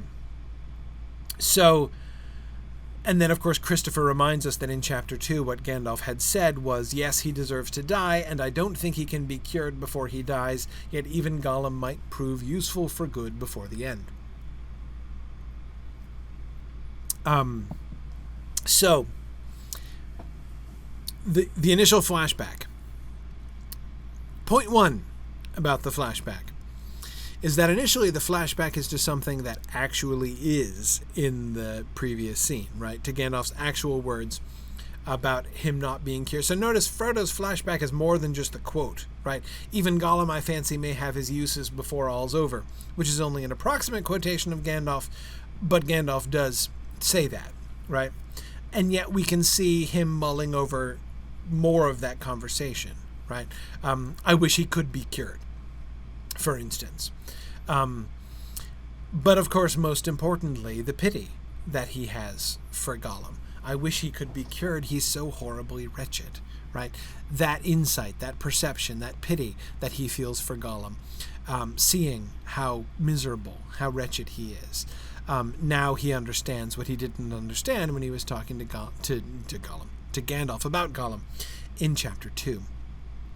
But notice a couple things here, right? First, may have his uses, right? Both Gandalf in chapter 2, and again that's written way back in chapter 2, which is now quite some time ago, not just some space ago in the book, but quite some time has passed since Tolkien wrote even his more recent version of chapter 2. But the emphasis from the beginning of the story is on Gollum's usefulness, that he's going to have a role to play, and that his role is not just going to be as an antagonist, right? He's not just going to be an enemy or an obstacle to be overcome. As Gandalf says, he might prove useful for good before the end. And it's his usefulness that Frodo flashes back to specifically. In other words, that this makes Frodo's flashback scene to be focused on two things primarily, right? First, his pity, the genuine pity that he now feels for Gollum, as he did not earlier on, back in his own sitting room. And secondly, this acknowledgement of Gandalf's statement that Gollum is part of the plan in some sense, right? That there is some destiny that Gollum has which could make him useful for good. Those are the two elements that Frodo is ruminating on and thinking back to chapter 2 about. Then we have a moment which is really, really awesome. And that is the revising of his flashback. Deserves death? I dare say he does. Many that live deserve death, and some that die deserve life. Can you give that to them? Then be not too eager to deal out death in the name of justice, fearing for your own safety. Even the very wise cannot see all ends. Maybe the enemy will get him, maybe not. Even Gollum may do some good, willy-nilly, before the end. By the way, willy-nilly is a very old English saying. I remember coming across that in Langland's Piers Plowman. It's an early 14th century allegorical Middle English poem, and finding it really funny. Will he, nil he, whether he will or whether he will not. Will he or will he not is literally what willy-nilly translates to, or what the origin of it is. But anyway, which is why we tend to use the expression willy. And if anybody who does use the expression willy-nilly in modern English, which is increasingly unusual, but when people do use it, they tend to mean like in this like sort of reckless runaway fashion, right? Like to run willy-nilly through something, right? Just meaning like not paying attention to what's going on and being reckless. It tends to be, at least how I often hear the phrase used. But again, what it means is whether he will or whether he will not. With his will or against his will, one way or the other, this thing is happening. This thing is happening willy-nilly. Willy-nilly.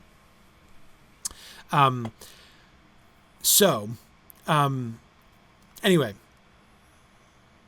that's Gollum's relationship to doing good, right? Some good is going to happen willy-nilly. It might not be Gollum's idea, but it's gonna happen. He's gonna be an instrument. This passage, of course, a favorite passage. This is going to become a very quotable passage in the published text, of course. Really interesting to see. It originates here, right? This is the flashback as Frodo has it, but it is composed when Frodo is having the origin of this passage is in the taming of Smeagol, and it then has to be retconned back into chapter 2, right? So the points that were at issue back in chapter 2, namely Bilbo's pity and whether that was a good idea, right? And remember, the whole thing about he may be of use before the end makes sense as an explanation to Frodo of why the pity was a good idea, right? He's still got a role to play. His destiny is to be involved in this, and Gandalf has a sense that it's going to be for good. He's going to accomplish something. He will be used for good, even if it's not his plan. And that's why, that just goes to show that having pity on him was the right thing to do, right? Here we have more. Now, when he is thinking through that whole concept in the context of the taming of Smeagol, now he sees it differently, and so Gandalf gets this different and fuller speech, right? And we have these really deep principles, right? I dare say he does deserve death. Many that live deserve death, and some die that deserve life. Can you give that to them? Even the very wise cannot see all ends. These are deep philosophical waters that Gandalf is in here. It's still along the same general lines, right? Of, Gollum may do some good willy-nilly before the end. He still says that. But be not too eager to deal out death in the name of justice, fearing for your own safety, is now a much bigger and more thoughtful principle here.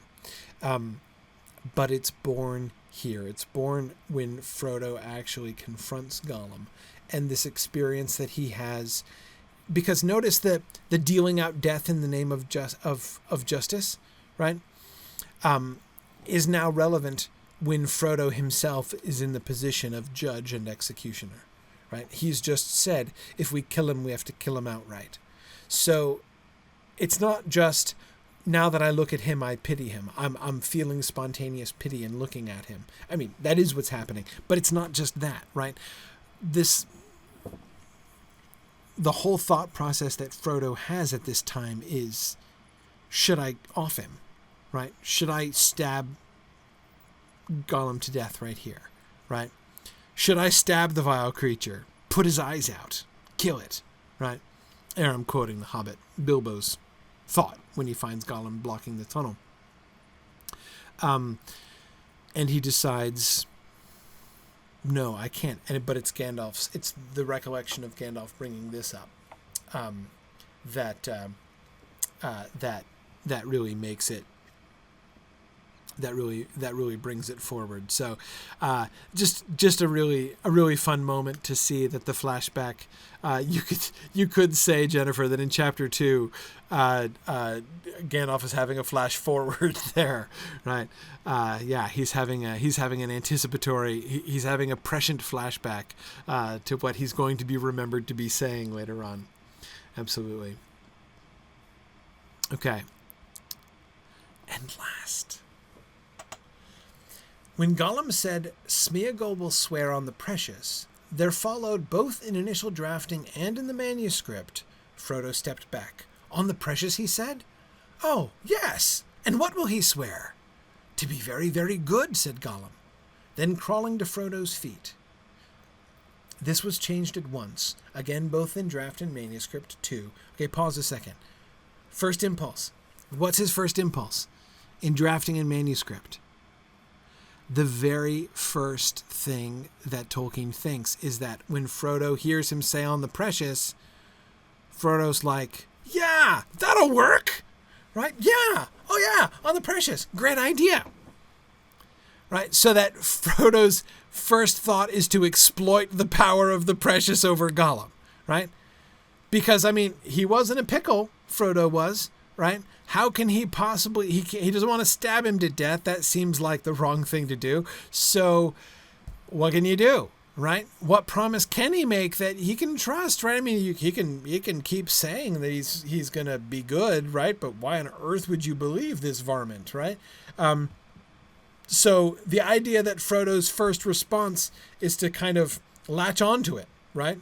To be like, "Hey, okay, we can work with this. We can work with this. Swear on the precious. Yeah. If you swear on the precious, I can probably believe you," right? Understandable first impulse, but what a sort of charmingly simple view of the situation Frodo seems to have right away, right?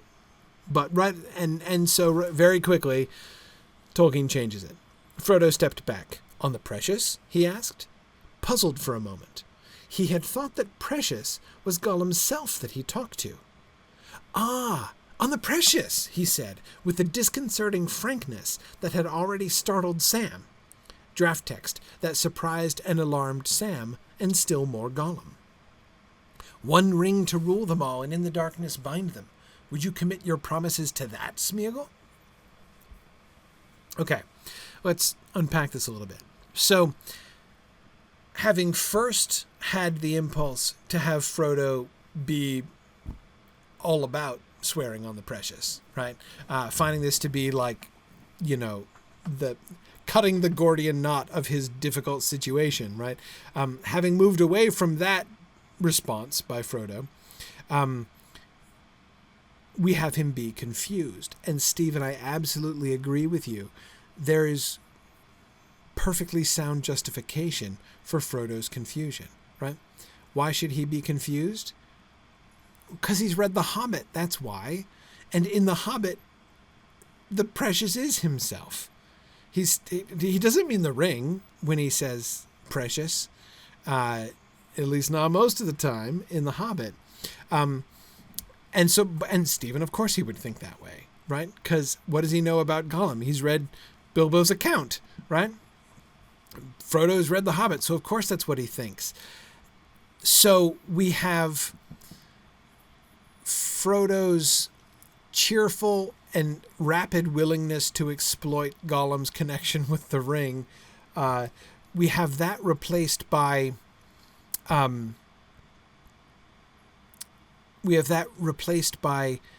his confusion, meaning he doesn't even realize. He has no idea the kind of relationship that Gollum has to the ring, right? He doesn't understand at all what the ring means to Gollum. The extent to which the boundary line between Gollum himself and the ring, is he talking to the ring or is he talking to himself, right?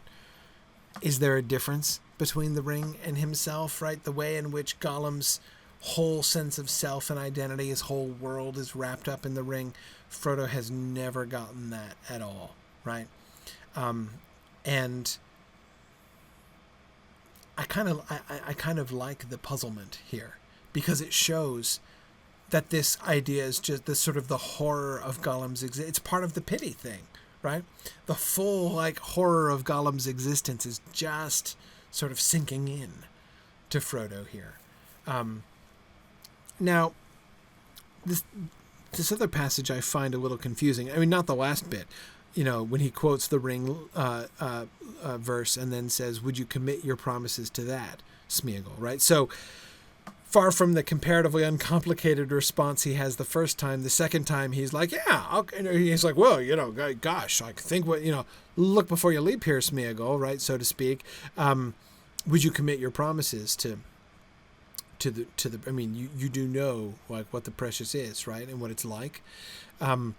But it's the bit in the middle that I find kind of interesting. The disconcerting frankness that had already startled Sam. Okay, so I think he wrote first, with the disconcerting frankness that surprised and alarmed Sam and still more Gollum. And then he changes it to the disconcerting frankness that had already startled Sam. I need your help. I'm not 100% sure I'm following here. What is the frankness? On the precious. Is that it? Or is it the thing he says right after? One ring to rule them all, and in the darkness bind them. Would you commit your promises to that? Which of those two statements, as I assume it has to be one of those two, which of those two statements do you think is disconcertingly frank? The first one or the second one? Any thoughts? Any votes? You think it's the following one, Stephen? I can believe that. If it's the second one that is frank, it would be frank in the sense of him speaking openly to Gollum about the fact that it's the Ring of Power, right? Saying out loud, and to Gollum of all people, hey, I'm carrying the Ring of Power right here. That's frank, right? And I could see where that's disconcerting. That would be disconcerting. Of course, it's not like it's a secret from Gollum of all people, right? So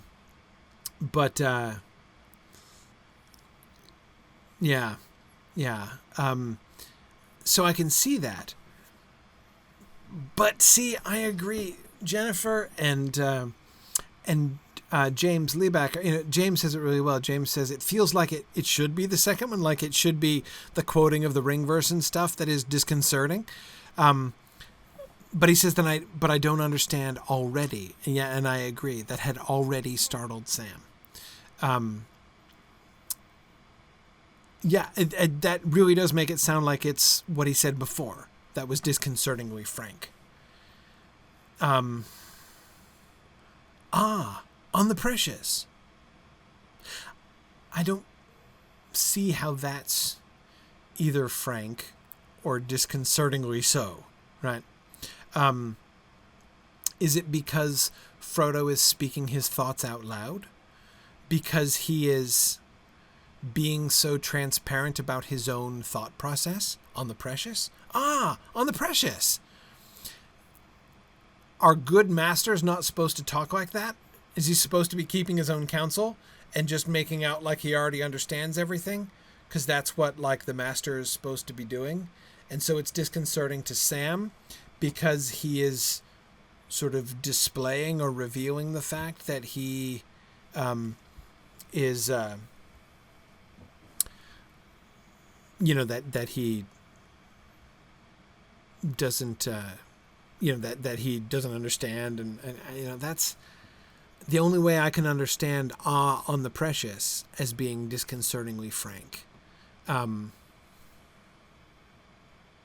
Mike is wondering if maybe Sam is alarmed at how much Frodo can identify with or understand Smeagol, how quickly he sorts out the preciouses. Maybe.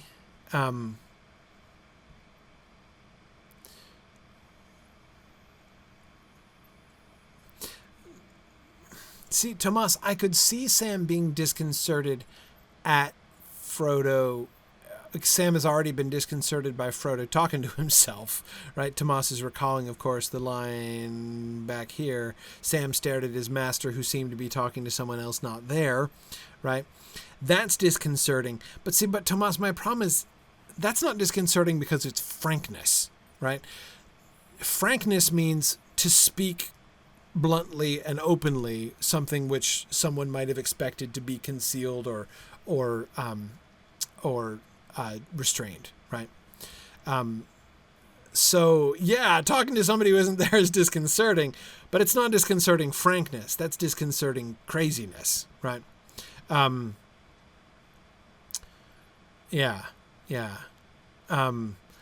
Sharon's wondering, is it frankness in the sense that Frodo seems confident and accepting of the deal that Gollum is offering? Yeah, again, that's not quite frankness. No, I mean, it's gullibility, right? I mean, he could find, Frodo's willingness to go along with Gollum disconcerting, right? That would be disconcerting to Sam because he believes that Frodo is extremely wise, and yet he sees Frodo doing a thing which he feels to be foolish. So that would be a disconcerting experience. But again, frankness. It's not exactly about frankness, though.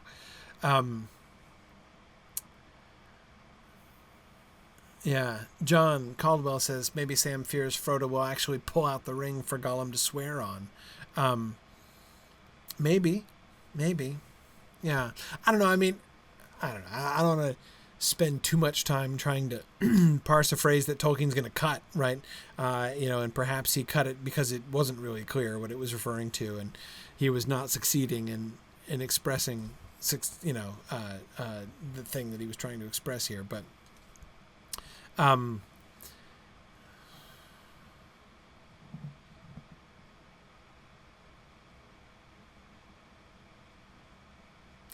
yeah, James, well remembered. James Liebeck is recalling that in the published text, there is still a frankness issue, right? Remember, Gollum himself seems to cringe at the open speaking of the names, right? When Frodo says that he's going to Mordor and, and